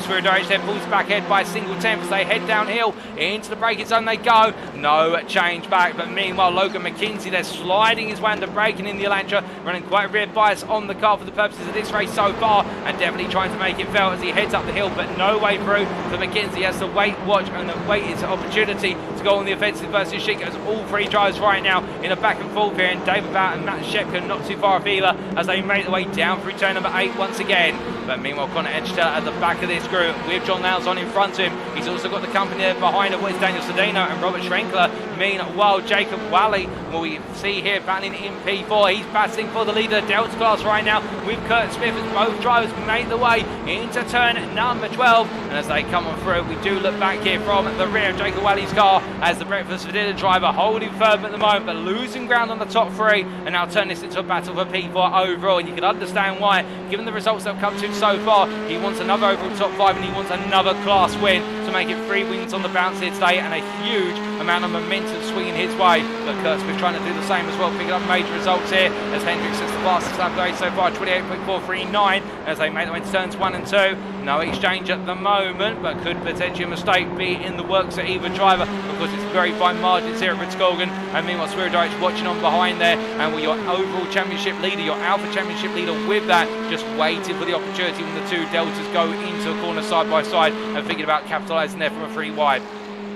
as they make the way on down. While he goes a bit deep, it just about stops the car in time, but he has to stop it aggressively. The rear slides out. In fact, it's the same for Smith, and Świrydowicz that sees the two Deltas struggling for grip and just simply sails on through. And a beautiful move there for Wojciech Świrydowicz to go into P4, just simply seeing the space on the inside and taking all of it with him as they make the way on down to the round. Meanwhile, further back, Adrian Fedorowski has just been passed by Justin Rhodes on the exit of turn 3 into 4, and with it now Rhodes moves up another position. But meanwhile, we look to Micah Hendricks here, who as we see them making their way out to turn 10. Jerome Bajulas is ahead. In fact, as Bajulas is the centre of attention for our cameraman, and he's moved up to P2 versus Hendricks in the run to turn 10, and we believe there may have been a small mistake from Hendricks in the run to the hairpin corner, and that's cost him quite dear as they make the way into 14. Meanwhile, further back, Logan McKinzie here holding on to P7 as he battles with Francois Schenk. Schenk all over the back of the Yellow Flag Motorsports driver as they make the way through the long right hand here, getting themselves set up for the next corner. And meanwhile, Connor Achatella all over the back of John Lauzon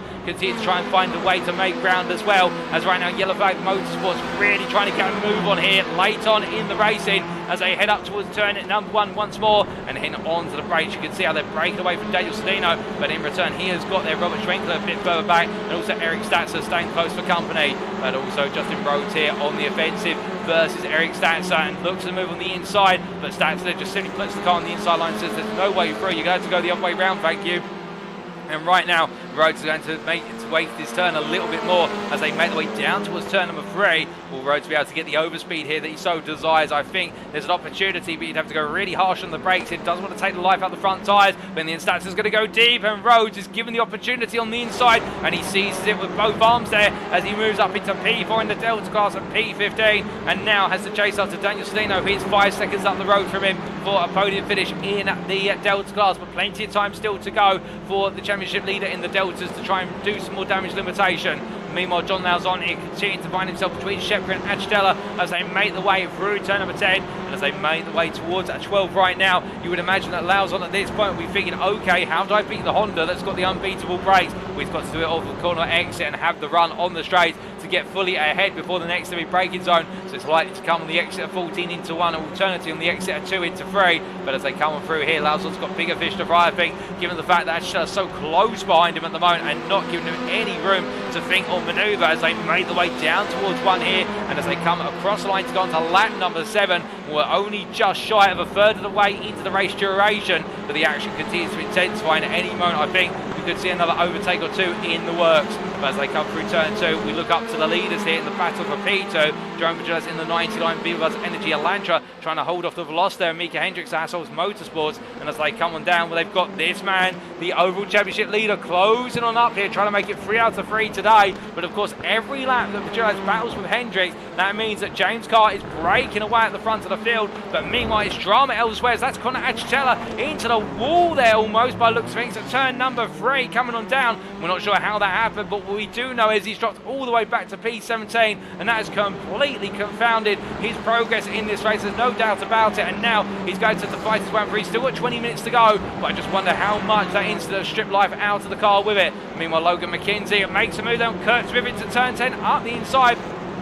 and gains P6 overall, and now chased after Jacob Wally as both of the Delta drivers are now starting to feel their pace just not quite up to the scratch of what is the Alphas. They make the way out of 12 and up towards 13, and I think right now for Jacob Wally, he'll be hoping that he can keep McKinzie between himself and Smith all the way to the end of this race, or long enough to force Smith to have to fight his way past McKinzie and therefore make the breakaway. I think that's what Wally would be thinking of, albeit he's got a long way to go here, and has he got the tyres to be able to battle hard with McKinzie for long, or would he rather let McKinzie go when the opportunity comes and focus on preserving the car as they head on to another lap? Well, we'll find out as time progresses.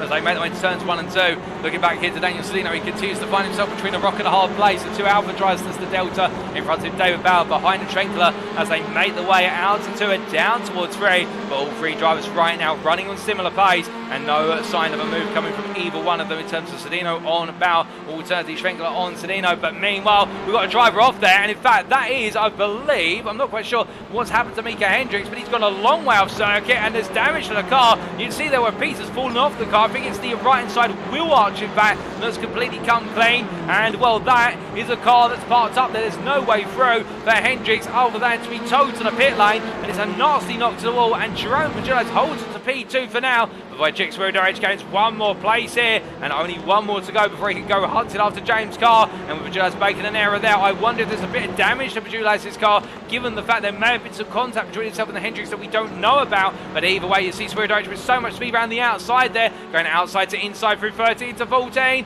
and Wojciech Świrydowicz moves up to P2. He's got an 8-second gap to close down versus James Carr, but with it he's got 18 minutes to go, and that is plenty of time in the long-standing consideration here for the Polishman. And right now he'll be doing everything he can to bring that gap down aggressively over the next couple of laps, but he's got so much time to play with. Even if he takes 3 or 4 attempts a lap, it is plenty in terms of what he's got available to him in order to bring that lead to him. And of course, catching is one thing, as the late Murray Walker said, and overtaking is another thing, and we have seen that so far today. And will that be the case when Carr feels himself under pressure from Świrydowicz, should it happen?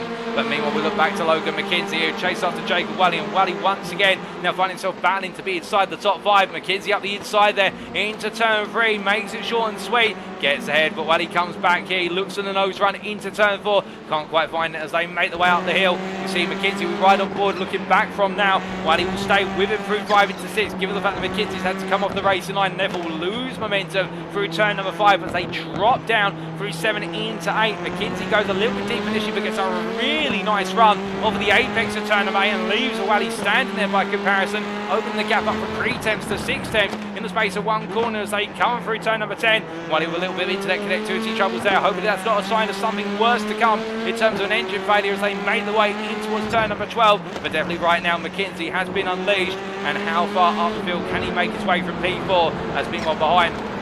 We can see here Lauzon still behind Shepka as they make their way to turns 13 and 14. The challenge here for Lauzon is he's so close right now, but Shepka gets in the toe, a very strong toe off of Shink by comparison. Lauzon will get a double draft, but it's not really benefited him as they make their way towards the next set of corners and getting ready to head back onto the brakes once again for turn number 1. But Lauzon, of course, we do know really does spend the time studying what he can do here. But of course, himself and Shepka, no strangers to battling one another. And Matt Shepka, one of those drivers, when he knows his friend and also his foe, he'll do everything he can to make sure it does not go without a blow in terms of having to work it hard. But meanwhile, going slowly there, that is Kurt Smith, who drops to P9 with a slow down. The P2 driver in the Delta class losing out there, but he can still get back into the fight. But that is definitely going to stem his ambitions to chase after Jacob Wally in the battle for the Delta lead. But he's going to watch on meanwhile as the trio of Alphas in front of him, Shink, Shepka and Lauzon, will stay together for now. I think they'll all try to reel Wally in respectively and get clear of him and also one another in due course. But will they be able to put their differences aside in terms of battling for class position and gain overall position first and foremost in their minds?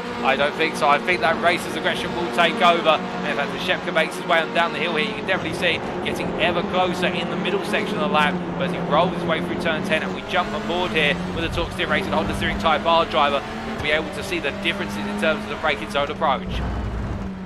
Now coming down through turn number 12, noting there just how tight a line he's been able to get. But it's not enough for a run here into turn 13. But again, just able to really nurse those brakes, bring the car comfortably towards corner apex at 14, gets a good run. But as he tries to get back on the power, this is where we'll see the Honda gets a good launch initially, but you can see in return just how she is able to extend that gap little by little, albeit the slipstream equalising here, but it's not really coming down at a rate of knots that Shepka would like. Back onto the brakes into turn number 1 they go, and that's where the Honda really does struggle with regards to that straight line speed deficit in the top end as they come out of 2 and get a really good run off of turn 2. In fact, Shink goes a little bit deep there and has to lift off the throttle. This is going to be the only opportunity that Shepka's going to get for some time. He's going to make it work. Stay head on down. He'll be on the inside all the way through. Heads onto the brakes, but he backs out in the end. He just does not have enough of an overrun there, I think he feels, in order to get it done, and therefore tucks back into P7. And now Shink will have another opportunity to try and keep that gap open, and Shepka will once again have to step it up in terms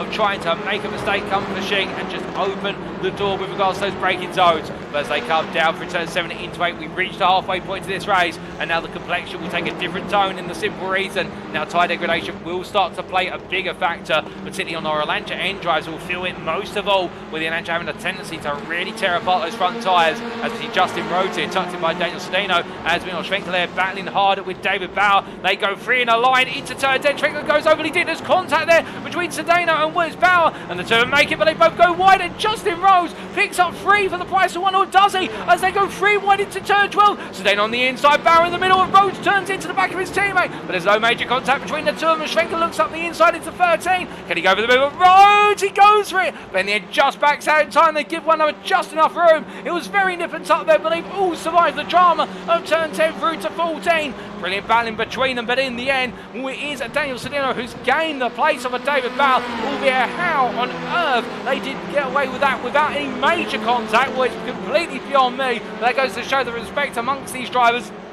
And the fact they're so nestled in with regards to their racing styles as well. A good number of these guys have been here since the very start of the AlphaTauri Challenge, and after what is almost 6 seasons now, you would imagine they have all got that grasp in terms of how one another race, and when it all comes together, it definitely does show it, as they show one of as much respect as possible. They're not afraid to get their elbows out, and you can see it here, whether it be in the midfield all the way at the front of the field. Plenty of racing still to come, and we love it for every moment of it, as Francois Schick holds off Shepka for the time being, but Shepka trying to make the return, ran out of turn number 8, but as they head down towards turn 10 at the moment, nothing between them. Meanwhile, Logan McKinzie ahead of Jerome Bajulas, but I think it's a slow down there for Jerome Bajulas in the run out of turn 8 into 9, and therefore having to lift off. And now as we look back here to Shepka, he gets a good run off of the turn 10 apex, heading up towards turn 12, as he looks around the outside here. Well, the Honda driver's going to have to cut back, but Schink sees it, he calls it out by putting it on the apex and saying, "You shall not pass," albeit as they make the way into turn number 14. Now Shepka's only going to be galvanised here for the simple reason,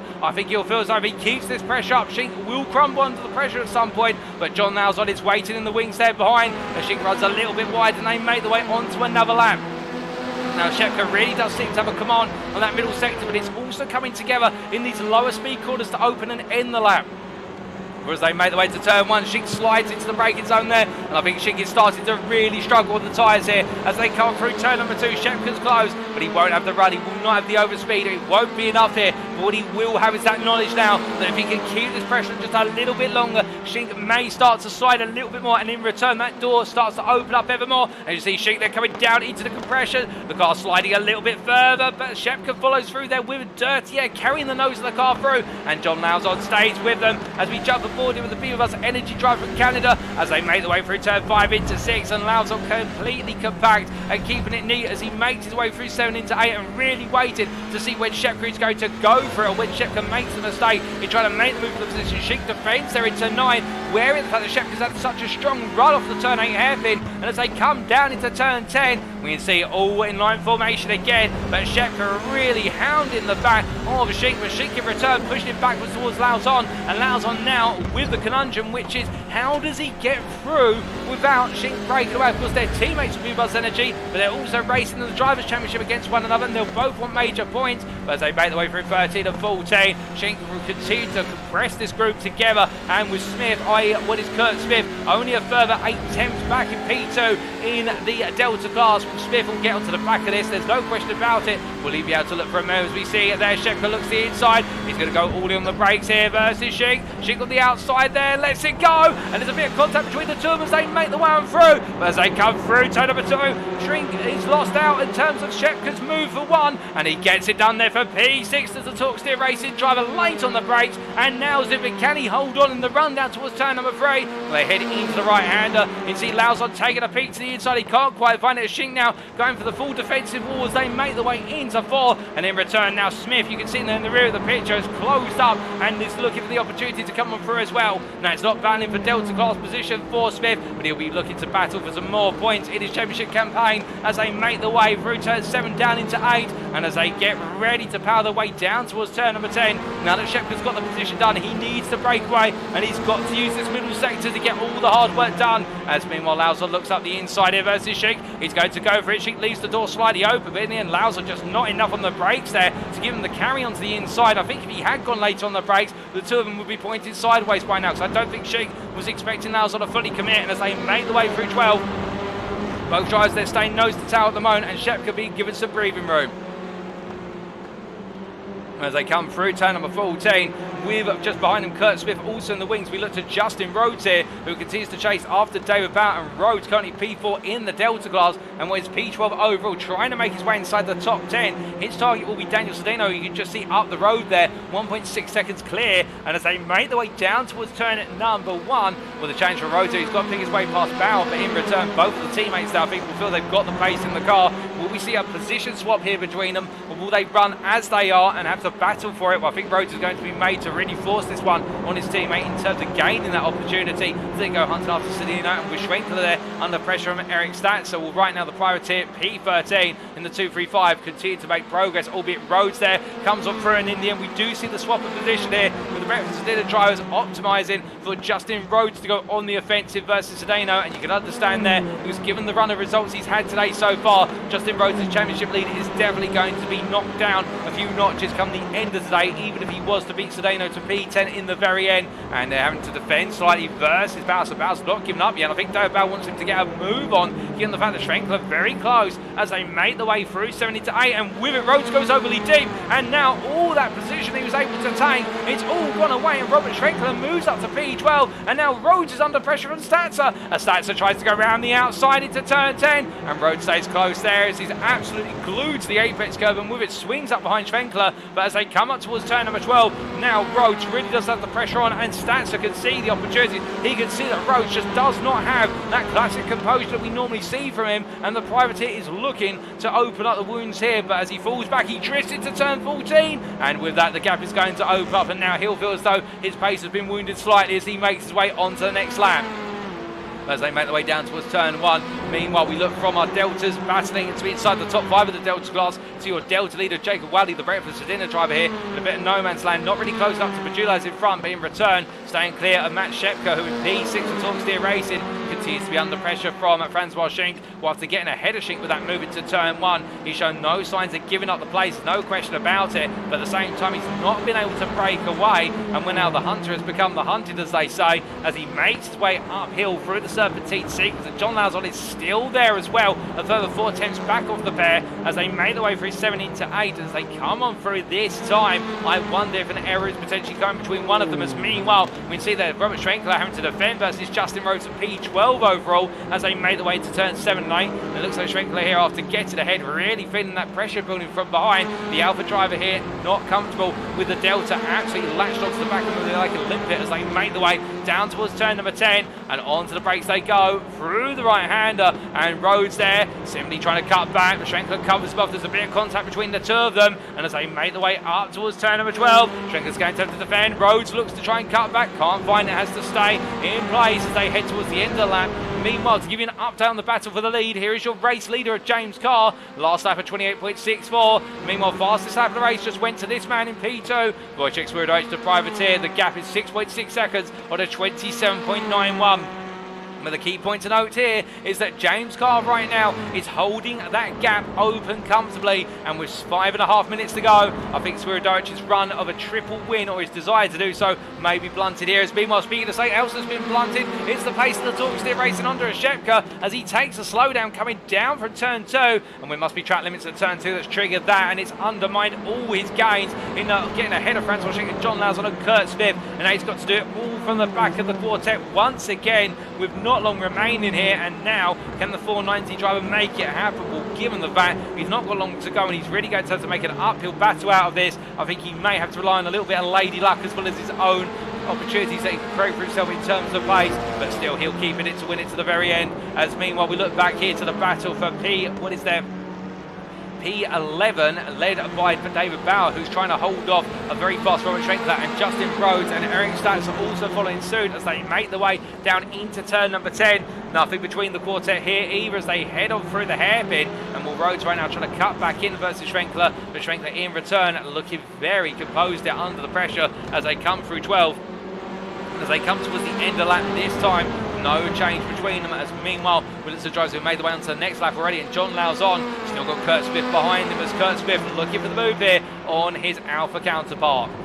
Now as they make their way down into turn number 1, we jump aboard with the Not Last Motorsports driver who's really showing so much pace today, and that's something we've been seeing growing Kurt Smith over the course of the season. But as he comes out of turn 2, that tyre we're in, and we can see with Lauzon there getting a poor run out too. Swift's going to have to run to the inside. A bit of contact between the two of them here as they sell things down, as they get ready to bat on the brakes. Smith backs out there. Shepka still tucked in behind as he lets it go to Smith in terms of Lauzon going a bit deeper into the corner, and Lauzon just about making his braking marker there at turn number 4. 4, but you can see right on the edge of adhesion as they come up into turn number 5. Now both drivers here, of course, running on front tyres that have seen much better days. Shepka behind, staying close. This is Lauzon, goes overly deep. The car straight lines on, and with it goes to Marbles. And as he comes back to the circuit surface, we can see that Matt Shepka comes up through as well. It's one mistake to tame the beast, and as a result there, Lauzon loses out dearly as the Vivos Energy driver now tries to come back at Shepka immediately, but Shepka will cover this off, put it on the inside, and not give Lauzon the time of day to even venture a counter-attack up the hill into turn 12 as they head towards the end of this lap. There's still plenty more to be turned. They've got another 3 laps to go after this one, but the question is, have the tyre worry and woes really built up now? Has the Vivos Energy driver got anything left on the front compound? The same could be said for most of our Lancia drivers here, who all seem to be stagnated in terms of their pace at this point of the race, and the other joists and machinery are now starting to rise by comparison. As Rhodes looks to continue to hound down Schwenkler. No exchange between them at the moment, but Schwenkler under major pressure as they come out of the final corner. And as they ride on board and look backwards here from the privateer, you can see how Rhodes so close to quarter exit, less than 2 tenths into the line. And as they make their way towards one, Rhodes is thinking about it. He's within the 10. Schwenkler covers him off slightly there as he just drifts it slightly in towards the centre of the road to get the message through to Bow. You're not coming through, but not too much there to completely change his line as they come through turns 1 and 2. Schwenkler gets a poor run off the corner, but it's enough to cover the inside line briefly as they make their way down the hill, and you see in return Rhodes now thinking about it. Schwenkler pulls back onto the racing line. They all go line astern into the next braking zone. And as they come hot onto the anchors here, trailing the wound in. Stats are just there behind, as you can see. Both drivers taking very different approaches, and it's a bit of contact there between what is a Rhodes and the back of Schwenkler. As meanwhile, Statzer comes through around the outside. Now, can he get to the inside of the corner of turn 5 in time? He can, as they make their way up the hill, and Stats are really capitalising here, making the most of the misfortunes of the two Lancia N drivers, and the Honda Civic Type R driver now moving all through and really taking P4 in the Delta class and P12 overall. But can he hold on to it with 2 more to go after this? I think for Statzer it's going to be a huge challenge, but you can count on one thing, he'll go for it. As people are speaking of going for it, with Micah Hendricks down, a lap down. Right now, he's just set the fastest lap race at 27.89 in what is P18 overall. As Statzer there sliding his way into turn 12, just about catches the car in time. But even our Honda drivers now starting to feel the pain of the tyres as they get towards the very end of this race. But still with 2 laps to go, and we can see here James Carr currently on the penultimate lap. The breakfast for dinner driver here, keeping it calm and collected as he makes his way on up towards turns 5 and 6. We're in the Robert Schwenkler's had an off track that's dropped him behind Justin Rhodes, just off camera coming out of turn 14. But meanwhile, Wojciech Świrydowicz here continues to give pursuit with Hendricks between the two of them, albeit a lap down the blue flags wave when the drivers do get close enough for the blue flag signal to be incurred. But right now, I think Świrydowicz, as much as he's huffing and puffing with regards to hounding the car and around, the difference is a gap of 5.5 seconds at the moment, and I do not think it's going to come his way unless James Carr now has a huge error right at the end of this race. But James Carr has been absolutely faultless so far, and barring the commentator's curse here, I think he will come home the winner in the sprint feature and buck the trend of wins for Wojciech Świrydowicz today and over the last couple of rounds. As Kurt Smith here for Not Last Motorsports continues to chase after Francois Schenk. These two battling for P6 with Jacob Wally a further 6 seconds up the road. So for them right now, it really is the right to be just outside the top 5 and the best of that group. But he's also got their Matt Shepka and John Lauzon not too far off at the back of him. So all of these drivers all focusing on delivering those laps and keeping it consistent. And that's the nasty part now as you go on to this final lap. You've been running this group for so long, and it's not a test of who's got the best pace. We're past that, they're all equal pace. It's a test of who is going to make the first mistake at the critical moment on the final lap. And we see Lauzon now, I think, will slow down as he drifts off of the inside of turn 14, and therefore Lauzon, he falls out of contention for this battle. But meanwhile, they make the way onto the 21st lap of this race and the final lap around the Rudskogen Motorsenter circuit. There's nothing between them in the battle of P6 that Schenk holds on to the position with Kurt Smith and Shepka chase him. Further back, we can see here Eric Statzer continue to hold on to P12 overall ahead of Justin Rhodes, with David Bowers just in front of him there and not close enough versus the breakfast for dinner driver in front of him, but keeping the one behind him at bay as Adrian Fedorowski sets the personal best of 29.857. The time trickles on here, and indeed the next time they come around they'll see the checkered flag. But as we look from them back up to your race leader, was he makes his way through turn number 12. He made a great start to this race and never looked back from the start, and in the end up battling his way on through to take the lead. He's then never let it go, and with a 5-second advantage, he makes his way through the final corner. He'll bring on home the win in the sprint feature. It's James Carr from breakfast for dinner in the number 19 Elantra who takes the win here at Rudskogen Motorsenter in the 30-minute finale as he crosses the line there, 5 seconds ahead of Wojciech Świrydowicz, who comes on through. Micah Hendricks between them finishing a lap down there for Hassel's Motorsports, but the privateer Wojciech Świrydowicz continuing that momentum ahead of third place finisher Logan McKinzie for Yellow Flag Motorsports, and then it is a gap of 10 seconds to Jerome Bajulas, who comes on through. He holds off Jacob Wally to the line. He makes it P4 for Buzz Energy, and Jacob Wally makes it 3 on the bounce in the wins in the Delta class, P5 overall, ahead of Franz Washing P6, who holds off Kurt Smith to the line. Smith P2 in the Delta class, P7 overall, ahead of Matt Shepka, P8 in a great race for the Torque Steer Racing driver, and then John Lauzon in P9 there, ahead of Daniel Sedino, who completes the top 10 for Hassel's Motorsports, and another podium P3 in the Delta class, and in P11 there, best of the rest, Eric Statz, who held off David Bauer, who lost out right at the end, and also Justin Rhodes to the line. Robert Schrenkler P14 there on his debut, a good set of races for the privateer, and then Adrian Fedorowski across the line P15. We've still got 2 more drivers to come on through, including Connor Achetel there with a difficult day today for Yellow Flag Motorsports, and then it will be Kirk Lane who comes to the line, the last of your finishers on the lead lap as he comes through there, P17. And Micah Hendricks, the last of your finishers in this race. 18 starters, 18 finishers, and Hendricks finishing 18th, a lap down, with Aaron Larton and Spencer Cockayne not able to make it to the grid. But a brilliant race, there's been no question about it. But in the end, it was Wojciech Świrydowicz who has really picked up the major points today. Logan McKinzie still a stellar set of results that'll keep him well in the fight for P2 in the Alpha and the overall championship classes. But the guy behind him, Jacob Wally, he has delivered today. 3 top 5s in 3 races, 3 Delta wins in 3 races, and Justin Rhodes has had to struggle to finish inside the top 5 in each race. The momentum will swing massively in Wally's favour, and well, we'll give you an update very shortly on how the championship standings look as our drivers make their way into the pit lane. But as they make their way on in, let's bring up then the race results subject to any stewards' inquiries. So we can see after our third race of today in the sprint feature for round 10 of season 6 of the Alpha Touring Challenge as hosted on iRacing at the Rudskogen Motorsenter circuit, James Carr making it the win by 5.1 seconds for breakfast for dinner over the privateer of Wojciech Świrydowicz.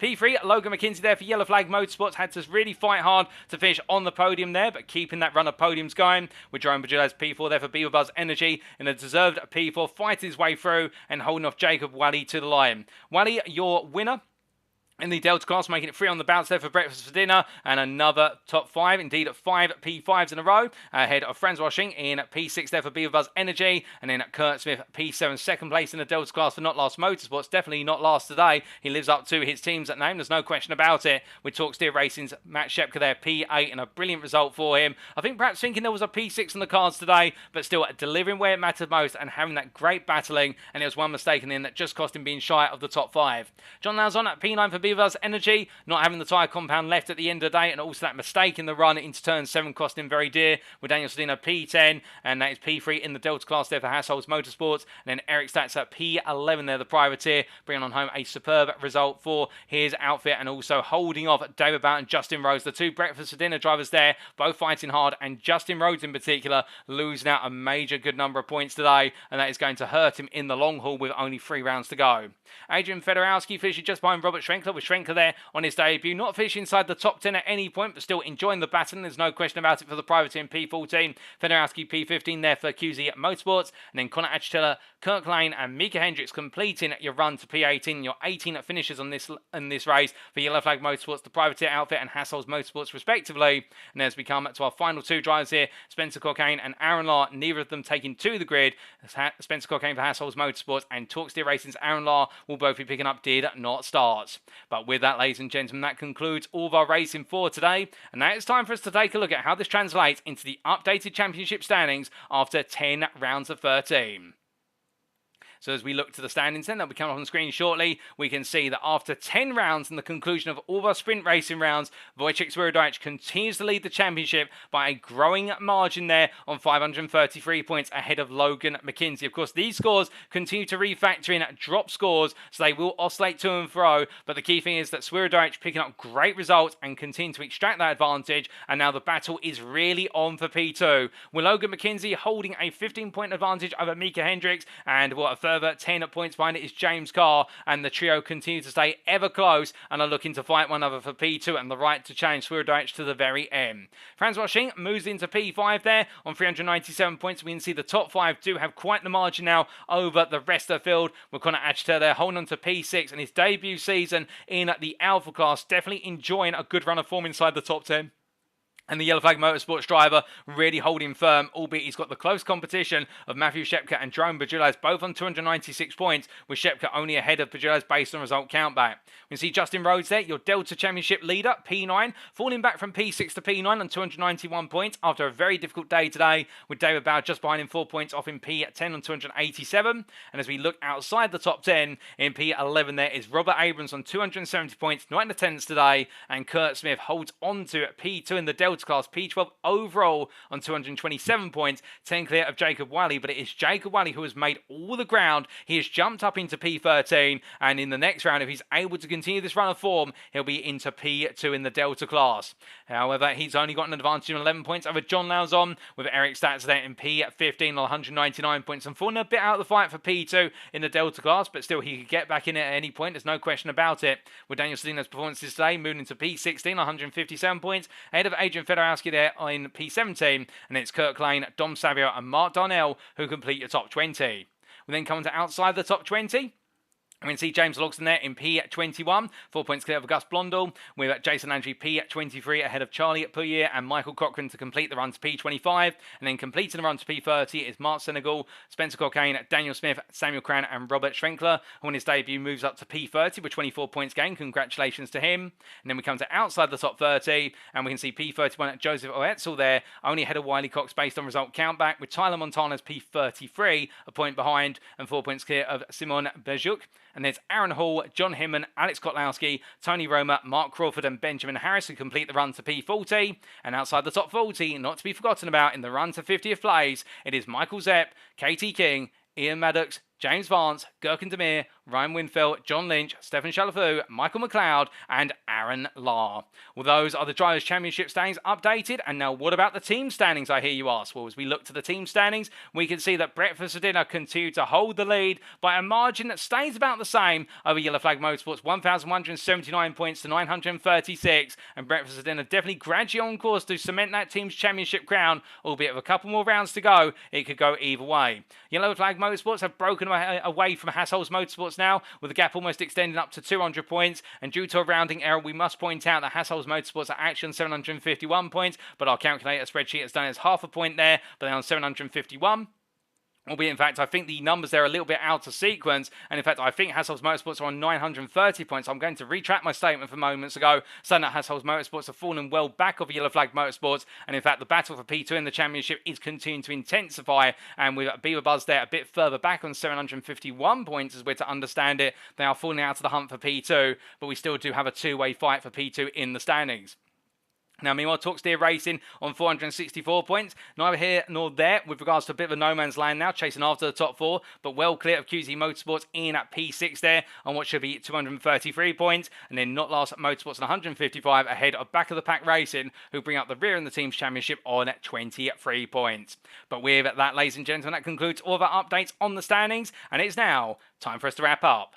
Thank you very much for watching, and if you have enjoyed the show today and you want to know more about the Alpha Touring Challenge, the ATC as it's abbreviated to, well, of course, you can check out our official website for all the latest news and information, and that is alphatouringchallenge.wordpress.com. Alternatively, if you want to get to the very heart of all the racing action with regards to talking to the drivers and the administrators, perhaps you're sat there right now thinking, I love touring car racing, I love iRacing, I want to do an official series as well. Well, not quite official in terms of the iRacing official series, but the closest thing you're ever going to get to racing in something like British Touring Car Championship alternatively TCR America, well then why not join the Discord today and get yourself signed up on the grid for either the remainder of this season or getting ready for Season 7, which of course will follow on through when we do complete Season 6. A very friendly Discord full of fantastic members, and you'll be welcomed with open arms. But speaking of open arms, ladies and gentlemen, our drivers will make their way from a circuit that will leave them with tired arms to Rudskogen Motorsenter, and next time out they'll go with open arms to the Mid-Ohio Sports Cars course.